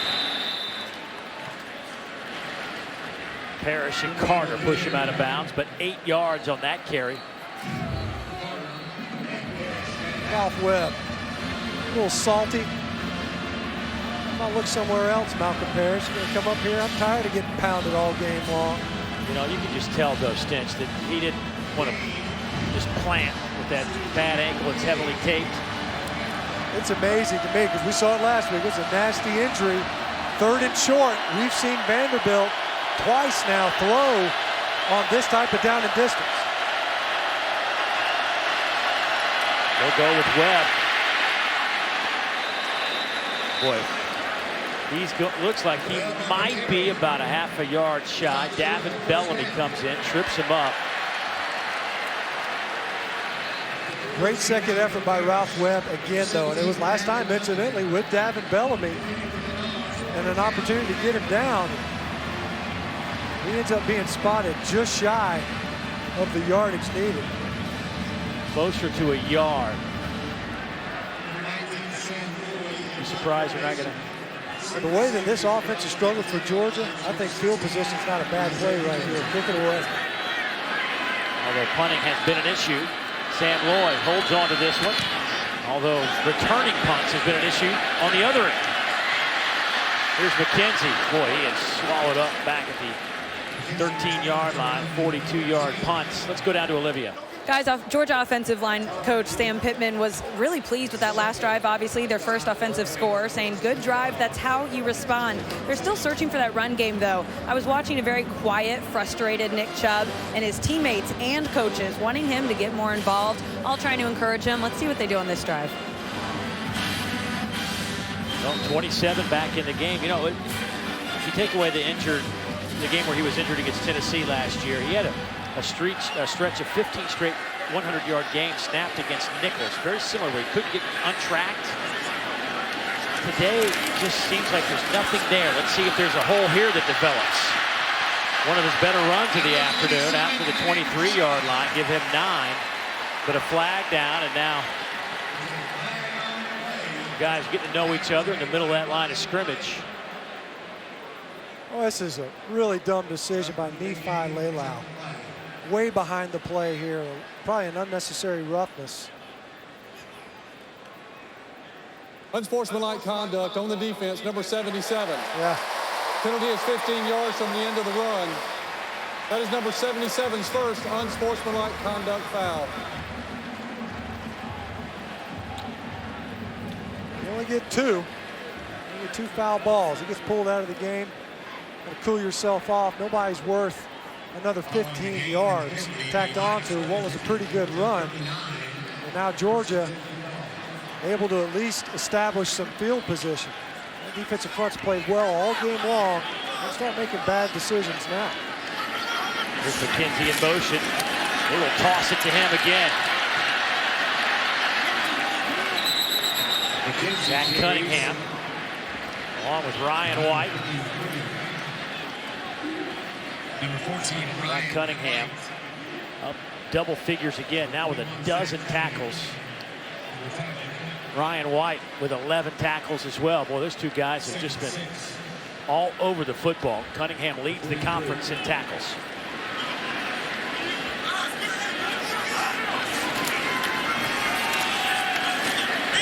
There goes Harry, and he is slammed to the turf.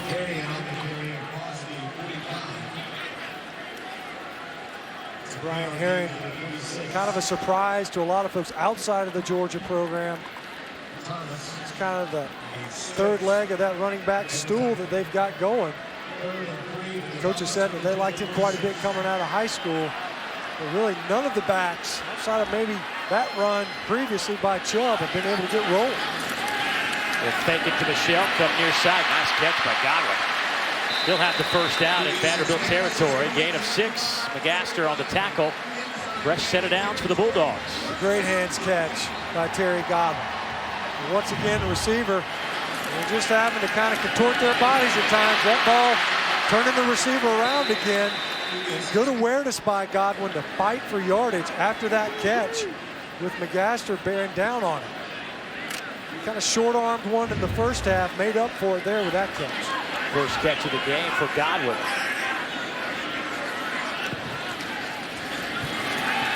Little double play fake over the middle.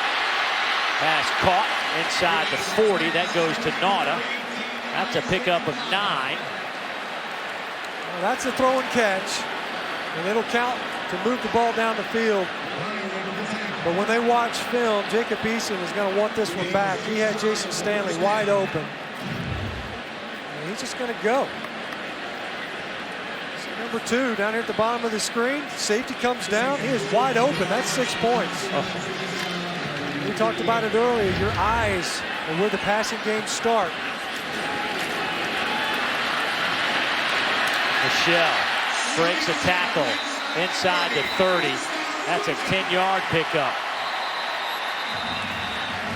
And an injured Bulldog.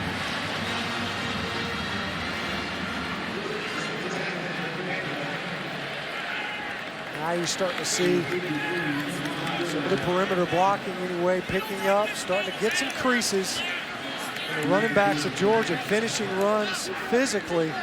You get DBs that are flying up to try to make these plays. Early in the first half especially, there were linebackers, defensive ends that are able to defeat some of those pin blocks. Now you got Lamont Galliard, who's former D lineman, been playing well down. We'll step aside, back in a moment.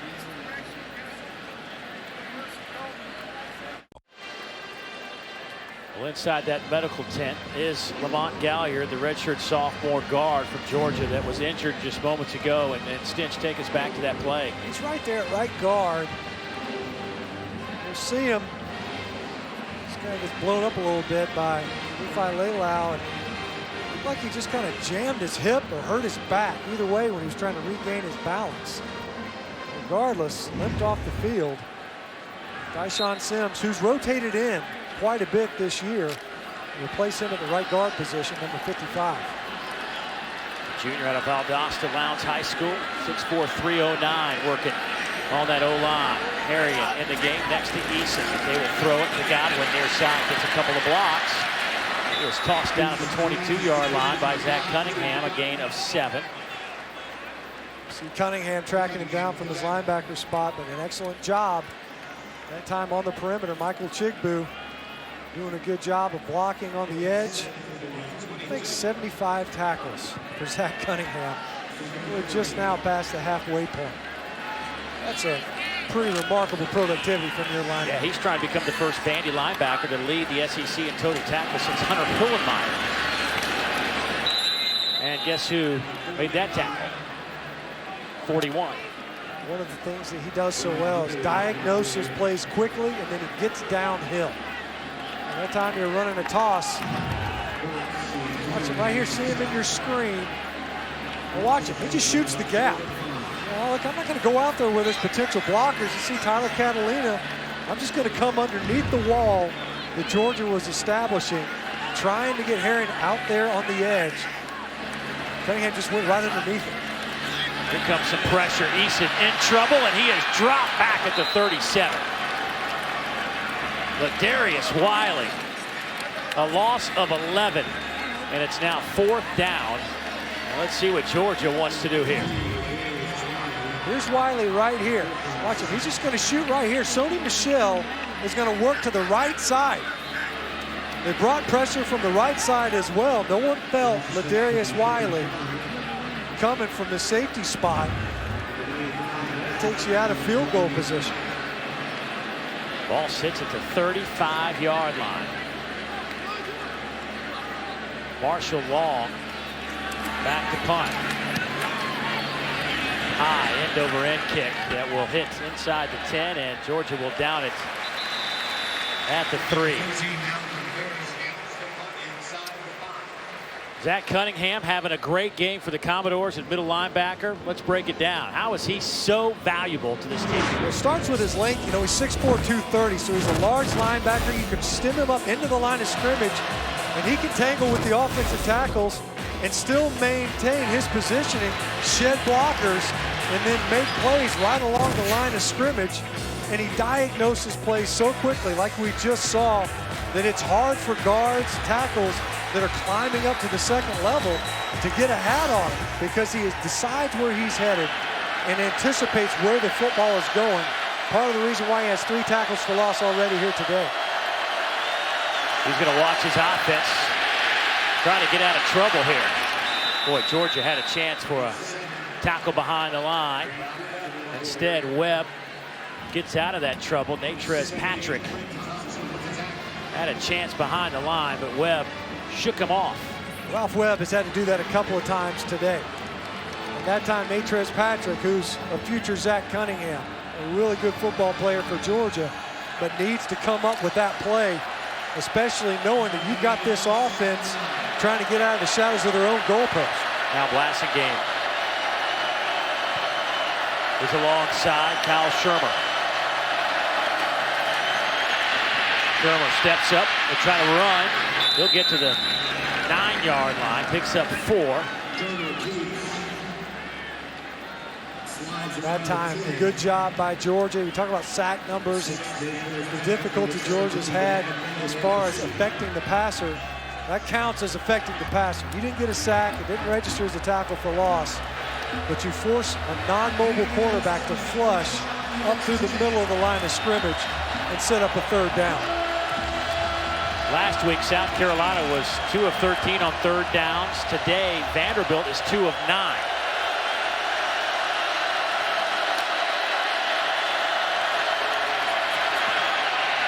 Over the middle, caught.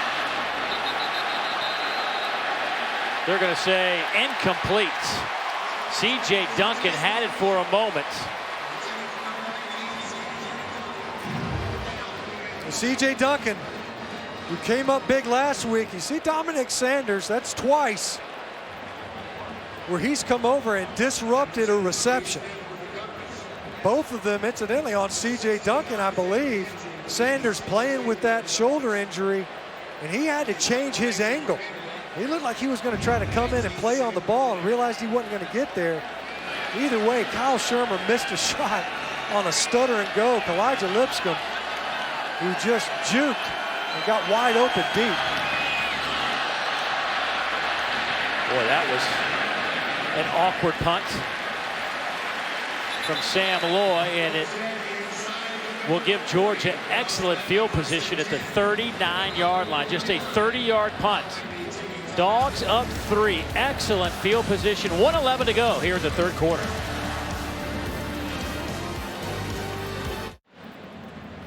The downfield passing game has largely eluded Vanderbilt all season long. And we've talked about Georgia's side of it, but you got to see throws. Watch Elijah Lipscomb. He's just going to drive downfield, just hitch up, and then go again on a double move.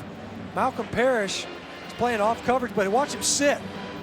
And you've got Lipscomb open along the boundary. Dominic Sanders doesn't get over there in time from his safety position. It's always easier to see it up here from the booth. But if you're Andy Ludwig, offensive coordinator, when they're breaking down this film, we've already talked about it. These quarterbacks, they're young in their careers, but they have to see those opportunities when they're there. 1st and 10, Georgia quickly to the line. swing it near side. Here's Christian Payne. He'll have a first down at the 26, 13 yards. I like it. A little gamesmanship there. Muddle huddle right there on the line of scrimmage. Turn around and run it. Spit one out to your fullback real quickly off of max protection. High percentage throw and a chance to get out there on the edge, pick up some free yards.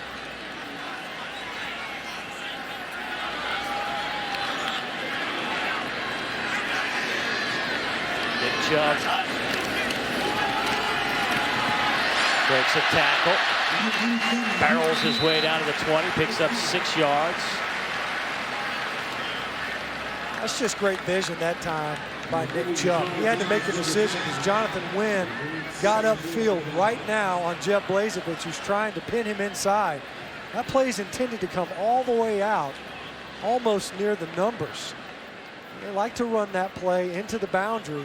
Nick Chubb realized, I'm not going to get there. I'm just going to stick my foot in the ground and pick up some yards. That's a great decision by the tailback for Georgia. See why he can be productive regardless of if the blocking scheme breaks down.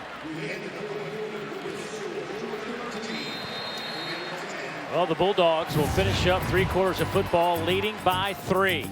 Isaac Nauta with a touchdown reception to give the Dogs that lead. 4th quarter coming up.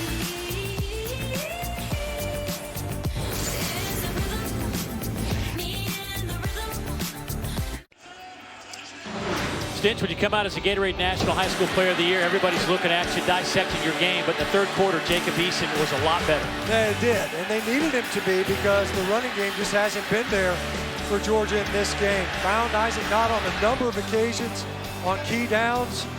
They've been able to kind of get him into a little bit of a rhythm.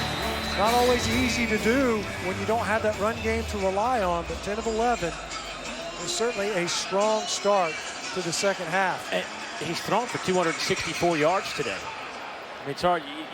You don't feel like it's 264. There's been a couple of nice chunk plays in there. Chubb chased down, and that'll be a loss of a yard. Ryan White now with a dozen tackles and his 2nd behind the line. This time Ryan White's down in the box. Watch him shoot the back door. And just using that speed, Nick Chubb already having to make cuts in his own offensive backfield. Not ideal. You want him with a head of steam when he hits the line of scrimmage.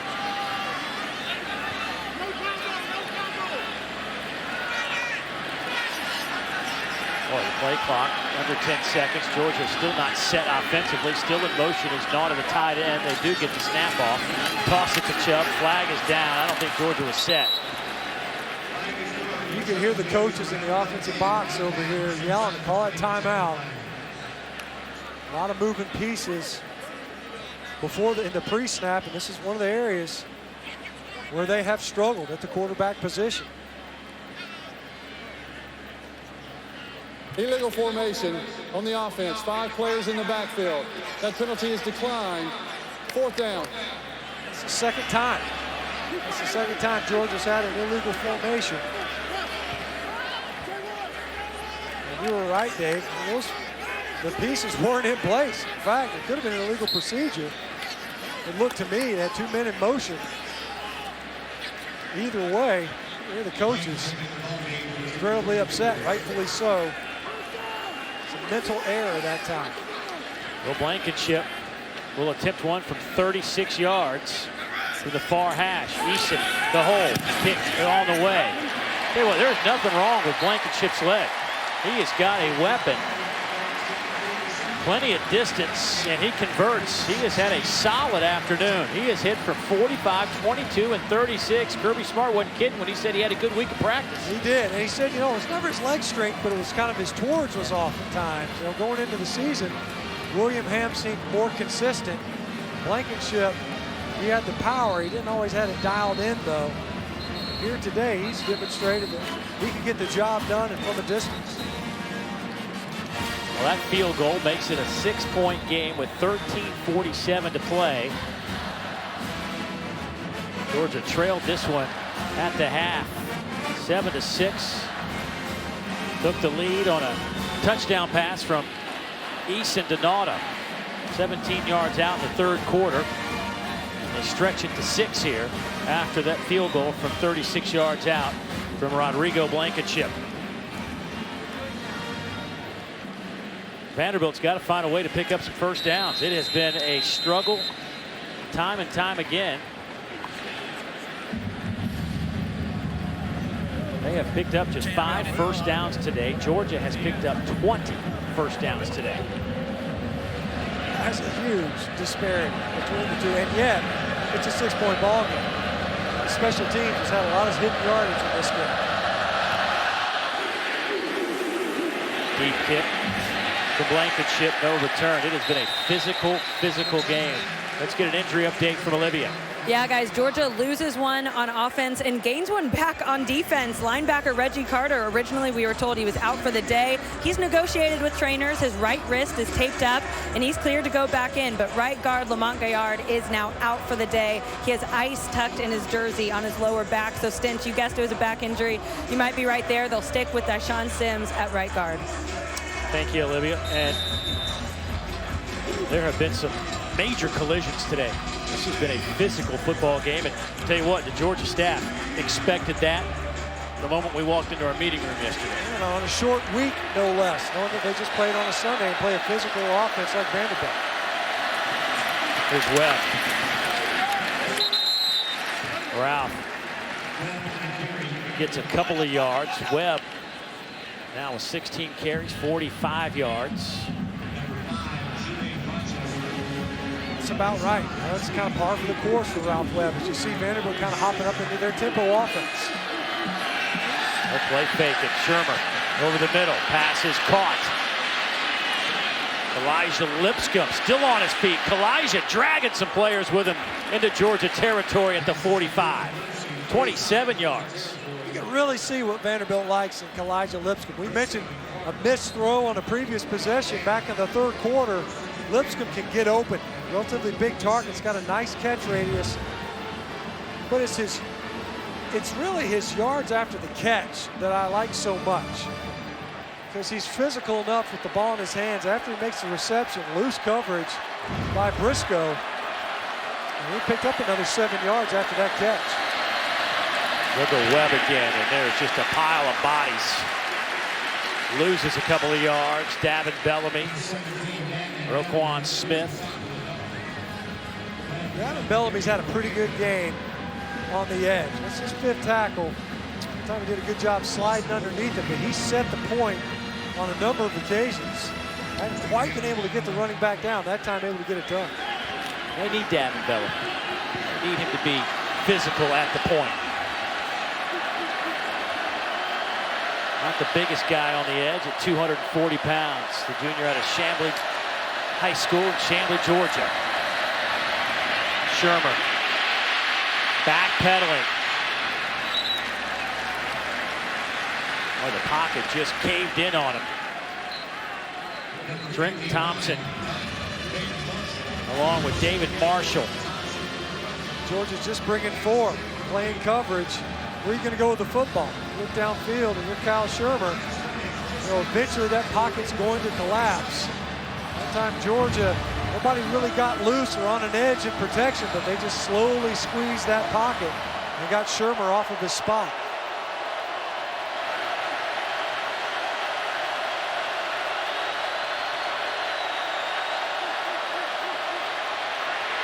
Trying to set up a screen to Webb.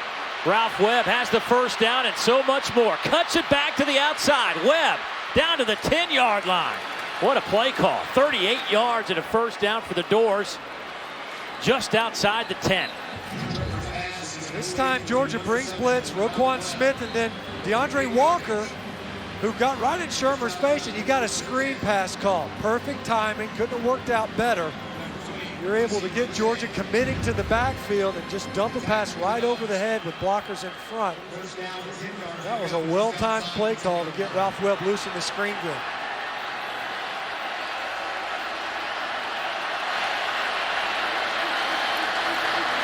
Glassing game off the left side. He will take it down to the 8-yard line. Patrick on the tackle for the Bulldogs. Was that the first time we've seen the screen today? I think it might have been. I believe so. I haven't seen him attempt one before. Not even a quick throw really to the boundary or on a bubble screen. First time we've seen it, and the timing couldn't have been more ideal. Knocking on the door once again. The defense finding itself on a very short field after giving up the big gain on the screen. Commodores can't pick up a first down just inside the 1-yard line.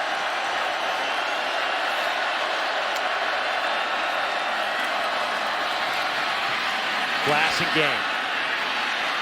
Boy, getting some help from his offensive line. Driving. He might be near that first down. Let's see where they spot it. Actually, they're going to spot him closer to the 2. What leg drive by Glassingame right there, though. And yeah, you're right. We got the proverbial bush push there towards the end. A missed tackle for loss by Daquan Hawkins-Muckle, who's back in the Vanderbilt offensive line. Glassingame just kept those legs churning, powered his way almost enough to pick up that first and near the end zone. They can still convert and pick up a fresh set of downs, even if they're shy of the goal line.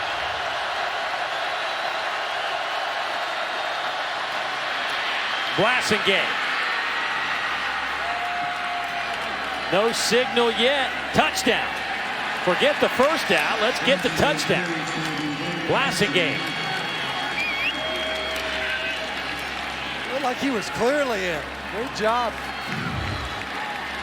See Glassingame taking the handoff, following big Bruno Reagan pulling around, and he's clearly in the end zone. An impressive drive by the Commodores, kept alive by that perfect play call versus a pressure look to Ralph Webb in the screen. Point after is up and good, and Vanderbilt back out in front. But the big play, the screen to Ralph Webb. Get the ball to your playmaker, dump it over the head, let him make something work. And the Commodores able to come away with 7 points, get right back on top.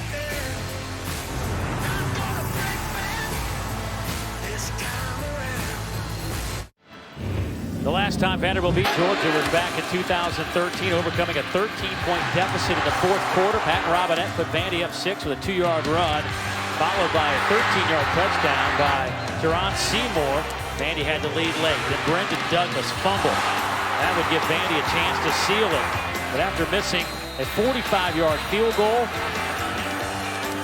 Aaron Murray interception with no time left gave Vanderbilt the win. You can see an emotional Pat Robinette, James Franklin. Georgia has owned this series. 56 wins, 19 losses, just 2 ties. That dates back to 1893. That one goes out of bounds. That'll give Georgia a good start on this series. Down 1, 9:43 to play in this game. You got to be Free able kick to out of bounds on the kicking team, number 17. The ball will be placed at the 35-yard line. First down. Well, Vanderbilt's been flirting with that penalty all game, trying to kind of coffin kick. Worked on Georgia for their opening kick in the second half. But this offense needs to be able to answer. Put together a drive where oftentimes we've seen here today, other than really one possession, it's either been aided by penalty or drives that will end up stalling out on the plus side of the football field.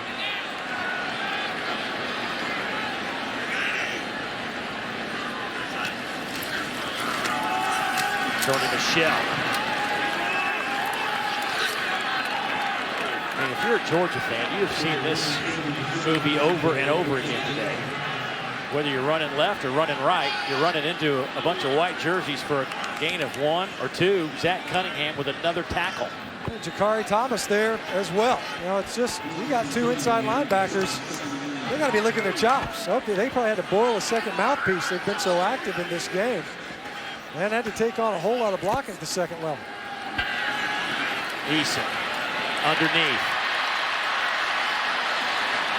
Pass is caught shy of the first down. Riley Ridley.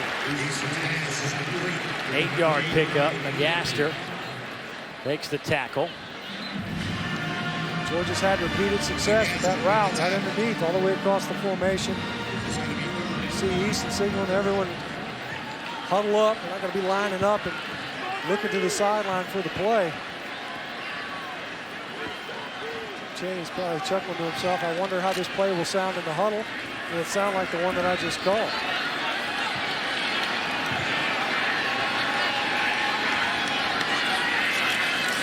On 3rd and short, Georgia goes to a play action. Isaac Nauta pushed out of bounds by Cunningham, but that is good enough for a first down and moves it into Vanderbilt territory. A pickup of 13 yards.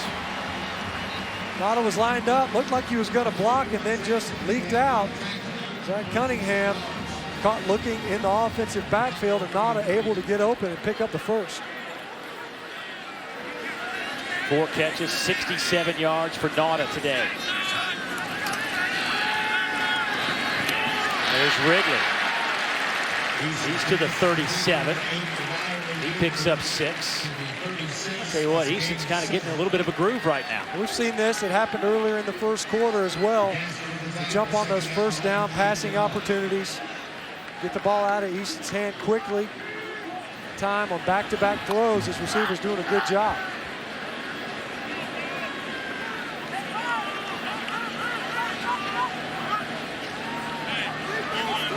That freeze game, you see everyone on the offense looking over to the sideline for the signals, including the receivers.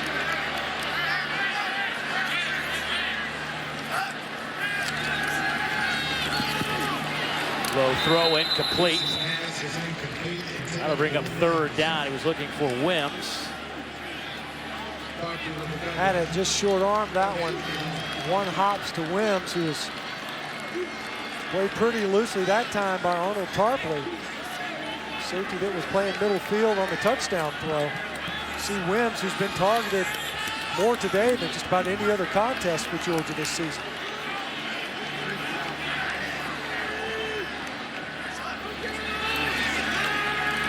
Easton steps up at the pocket. He's going to run for it. There's a flag down, a couple of flags down. He's inside the 20. But that may be coming all the way back. And Isaiah McKenzie also on one knee back at the 35. Let's hope he's all right. It looks like he was grabbing his ankle for a moment. Holding on the offense, number 54. Penalty is 10 yards from the previous spot. Replay, 3rd down. Caught it on center. Poblano in the middle of your screen. See, he's got Laylau locked up pretty good there. Yeah, I don't know. I'm a former offensive lineman. Not a big fan of that one. Whenever you see those defensive linemen, they flail their arms around. It's like 50-50. The flag comes out.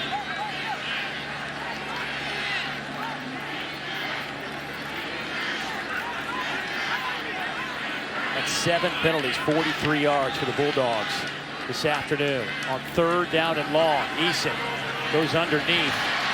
Well read by the Commodores. Pickup of 5. Ferguson read it well. Charlie Warner makes the catch. But now it's 4th down. And it looks like Georgia's going to go for it here. They're kind of in that gray area at the 41-yard line. Yeah, you're looking at it. You don't want to attempt a field goal attempt. You punt it, you gain what? 20 yards.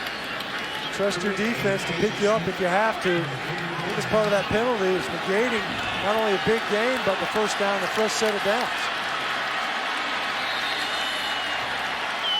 You see Vanderbilt with late substitution. Orrin Burks running on late. Take the timeout. Derek Mason wants a timeout. 4th and 8 coming up. Getting late here at Athens. SEC Network Football is presented by Allstate. Proud supporters of college football, it's good to be in good hands. And in part by Cooper Tire. Visit CooperTire.com or a Cooper Tire dealer today. Uga on a homecoming afternoon. Hoping his team can find a way to score just a couple of more points and then hold on. But they're going to have to wait. 6:03 to go in the 4th quarter because Georgia has decided, Stinch, to punt it away here. saw the timeout. There were some substitution issues for Vanderbilt.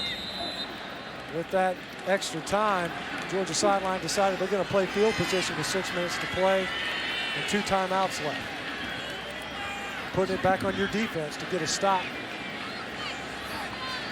Marshall Long has been good at these pooch kicks. This is a high end-over-end kick that will be fielded outside the 15-yard line by Kalijah Lipscomb.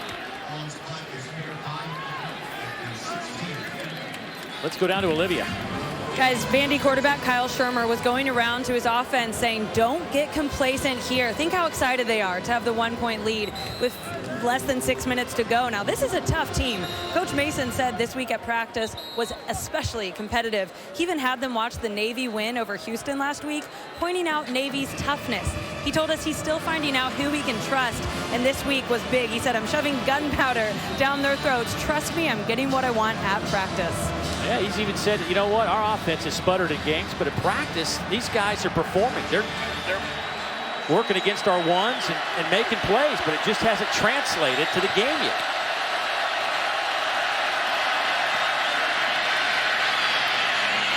Darius Sims at running back, still on his feet, out over the 30 to the 33, 17 yards. How many times did we talk about this week?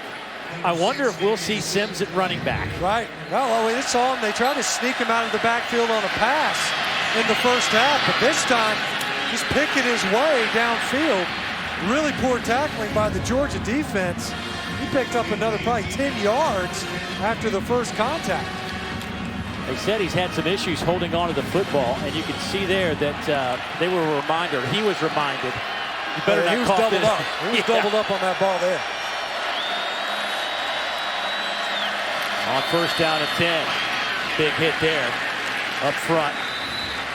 Natrez Patrick, 2-yard gain. Georgia's going to need somebody to make a play here on the defensive side of the ball. Well, on that first snap of this series, Georgia had a rundown blitz call. Linebackers committed to the line of scrimmage. The problem with that is if the ball carrier gets past the LOS, they get downfield a little bit, you forfeited one of your second-level players. That's how you give up some of those yards. There, that time, Natrez Patrick able to get downhill and get the ball carrier on the ground. You put the football away, you were thinking field position, and already the Commodores able to recapture some of that.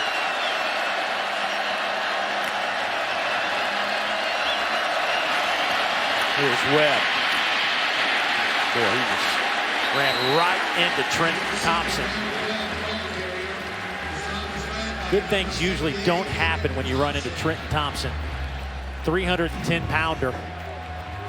He gets slowed up because Aaron Davis shows up and turns it back inside, and then Trent Thompson gives him the belly-to-back suplex treatment. Trent looks like he got the worst end of that. It hurt his elbow. Maybe his shoulder. He's got both of those harnesses on his shoulders. So now it is 3rd down and 5. Under 4 to go.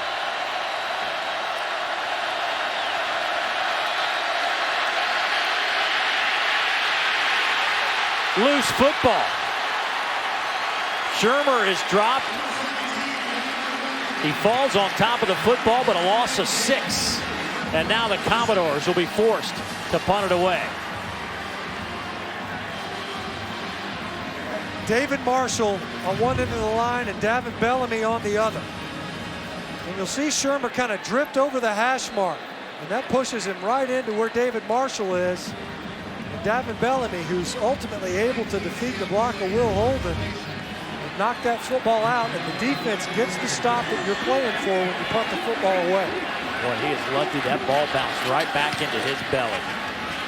Sam Loy's punt takes a huge bounce over McKenzie's head, and he watches it roll into the end zone. Special teams, especially the punt game, has been a real adventure today. Bulldogs will have it.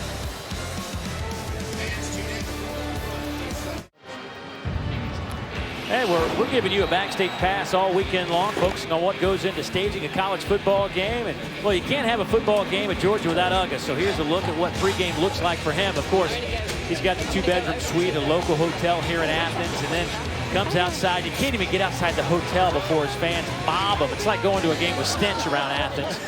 You got to load him up, get him in his cage, much like stench. You got to get him in his cage, his carrier to the game, and then you got to get a uniform on him. You know, it's like a lineman. You got to get his jersey on over the pads. You got to help him get dressed, just like stuff. Right. And then it takes a while to get the uniform on, get him ready. You got to have a little pep talk, and then you get him here to the field, and he is ready to go. And he is. It's a long day for Uga, but he is certainly one of the all-time great mascots in college football. A day in the life of Uga. Georgia, though, trying to move it down the field in a hurry. 2:48 to go. First down grab will stop the clock momentarily by Riley Ridley. 2 timeouts to play with, an eternity, really. The concern for Georgia is the distance to go. Getting into that scoring position. Knowing that Rodrigo Blankenship as a kicker, if it comes to that, has played pretty well. Eason all day to throw on a 4-man rush. Will sling it out of bounds.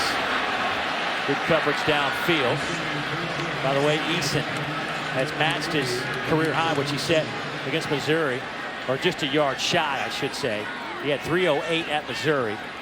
Actually, they're going to give him 308. He has 24 for 34. He had 55 attempts against Missouri to get to 308.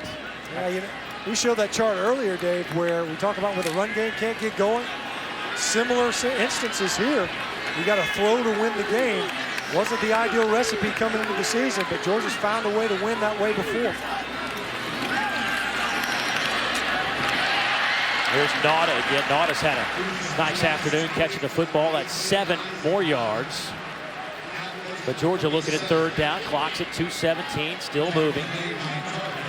Good job by Nauta, though, slipping underneath coverage, able to cross the face of the defender and get a catch and show his quarterback his hands.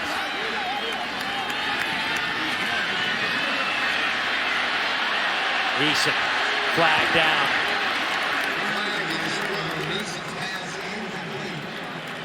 Landon Stokes was on the move trying to chase down Eason, and I think he was the one who was grabbed and pulled to the turf. That's right. Yeah, Sony Michel in protection.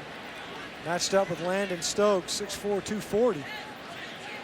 Kept grabbing jersey. It's happened before where Eason had to flush the pocket. Holding on the offense, number 1.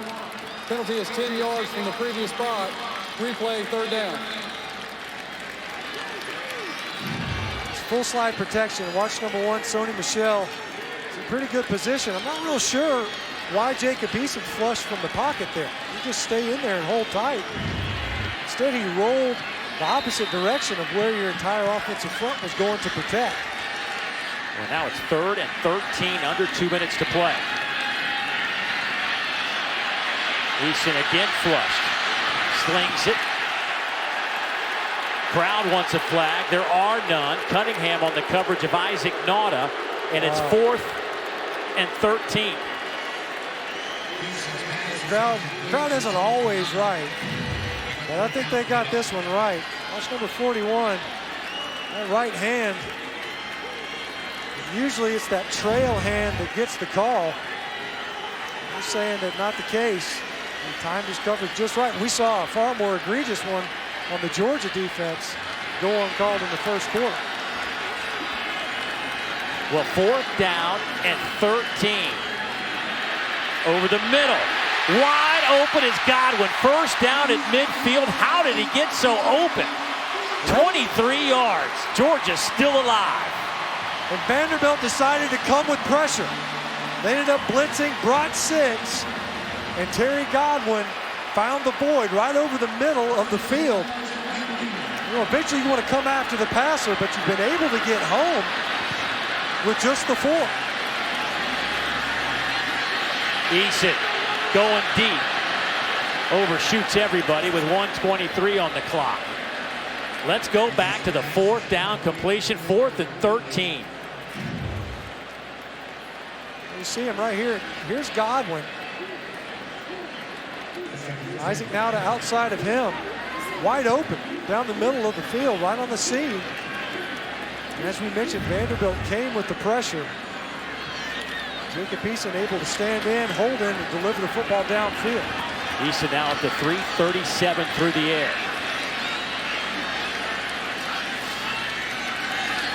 Quick slant. Pass is caught by Chigbu right at the 41-yard line. Great catch by Chigbu. Once again, the receivers on these slants and quick throws able to adjust to the ball in the air. Easton will throw. That one's dropped by Chigbu, and now it's 4th down and a yard. Oh boy. Had him downfield. The ball thrown a little bit inside, but you got to come up with this catch. See, once again, the ball thrown inside of the receiver and opposite the direction of the route. And Chigbu, with both hands on it, has got to be able to come up with that reception. 61 seconds to play. 4th down and a yard. Kirby Smart wants a timeout. Timeout. Georgia, their second. Back in a moment.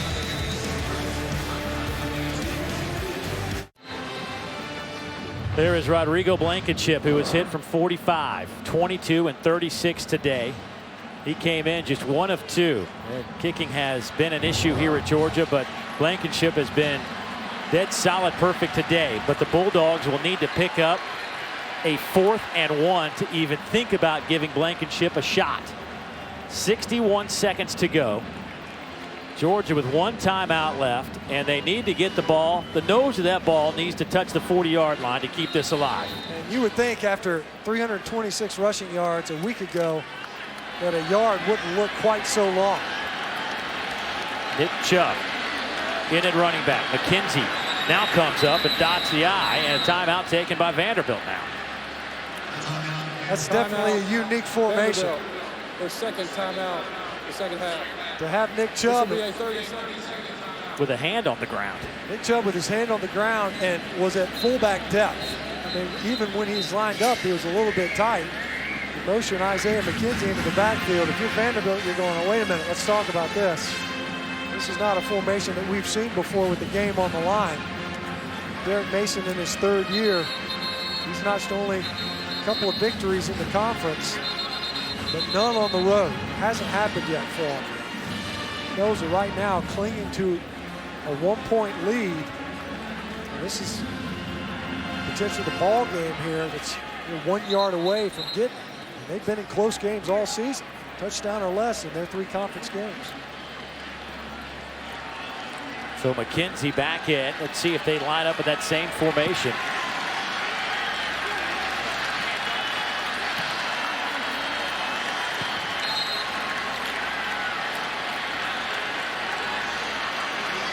Chubb with his hand on the ground, and here comes McKenzie again. Toss sweep. McKenzie.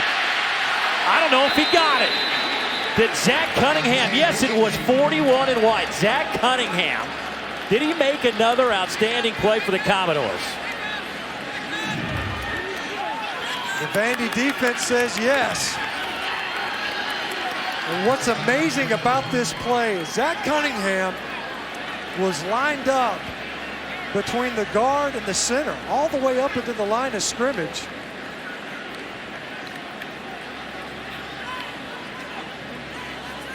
They're going to bring the chains in.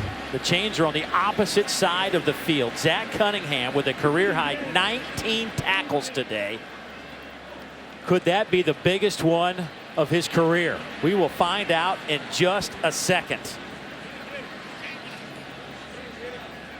Well, of those tackles today, none would be bigger. And Georgia is short. Zach Cunningham, the SEC's leading tackler, who had a career day. And it all came down to this play right here. Gets all the way down the line of scrimmage. You see the left elbow down by Isaiah McKenzie. And Derek Mason knew it right away.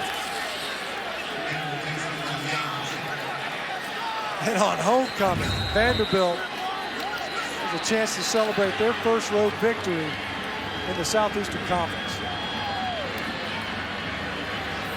In 2+ years, the Commodores have yet to win a conference road game under Derek Mason.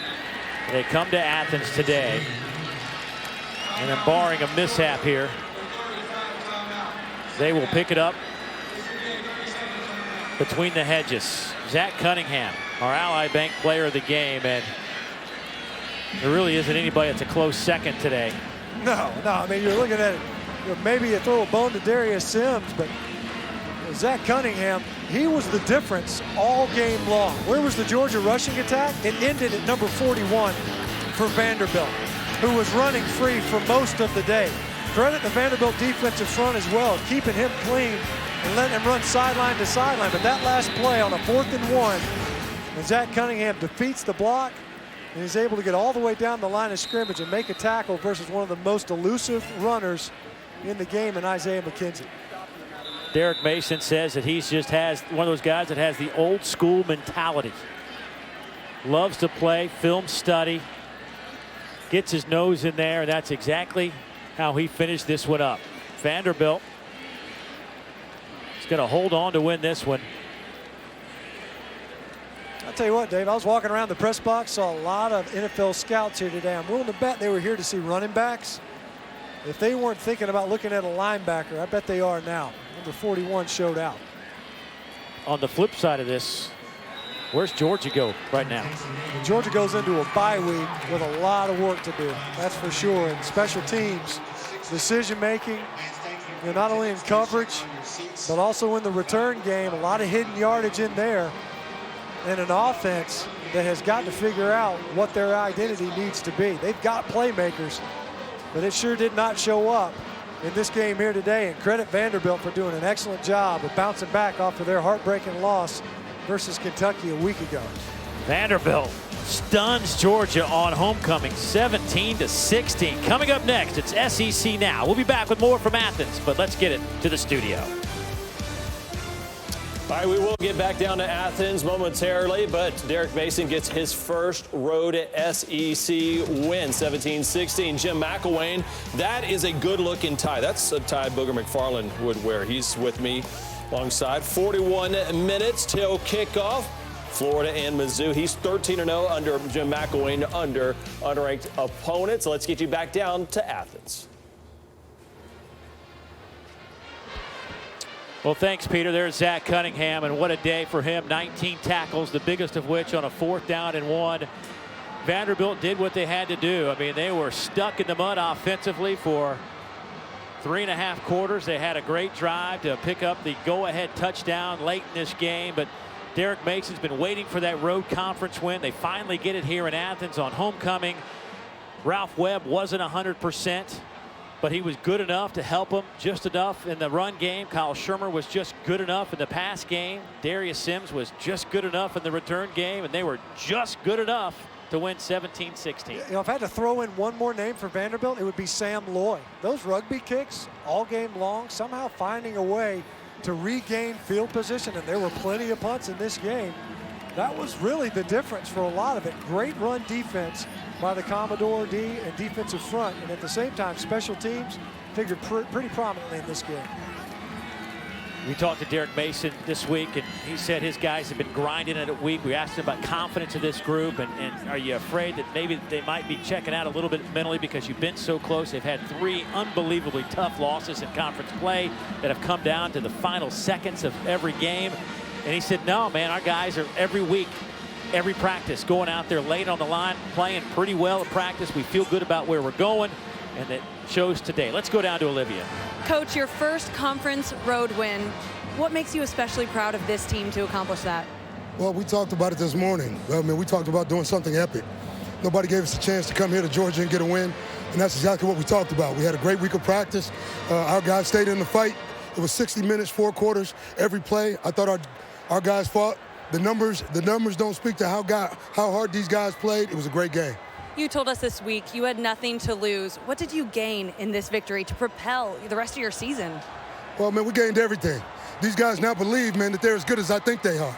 You know, when it's all said and done, all you got to do is play, 4 quarters, 60 minutes, every play, man, and see what you have. And we exhausted that. What do people not understand about your team? They don't understand Vanderbilt. It's a different place. It's RTI, relentless, tough, intelligent. Today, man, it wasn't always intelligent, but we played hard to the end, and we were able to, come here, man, between the hedges and get a victory. Can you describe your emotion right now? You saw me earlier.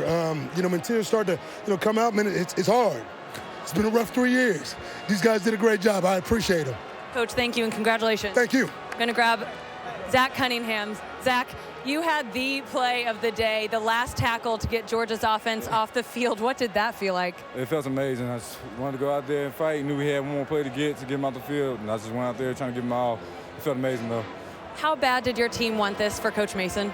We knew we were coming in to fight. We've been losing close games week by week, and it's a game we really wanted to win. We show people that we can, that we can finish, and that's what I felt like we did today.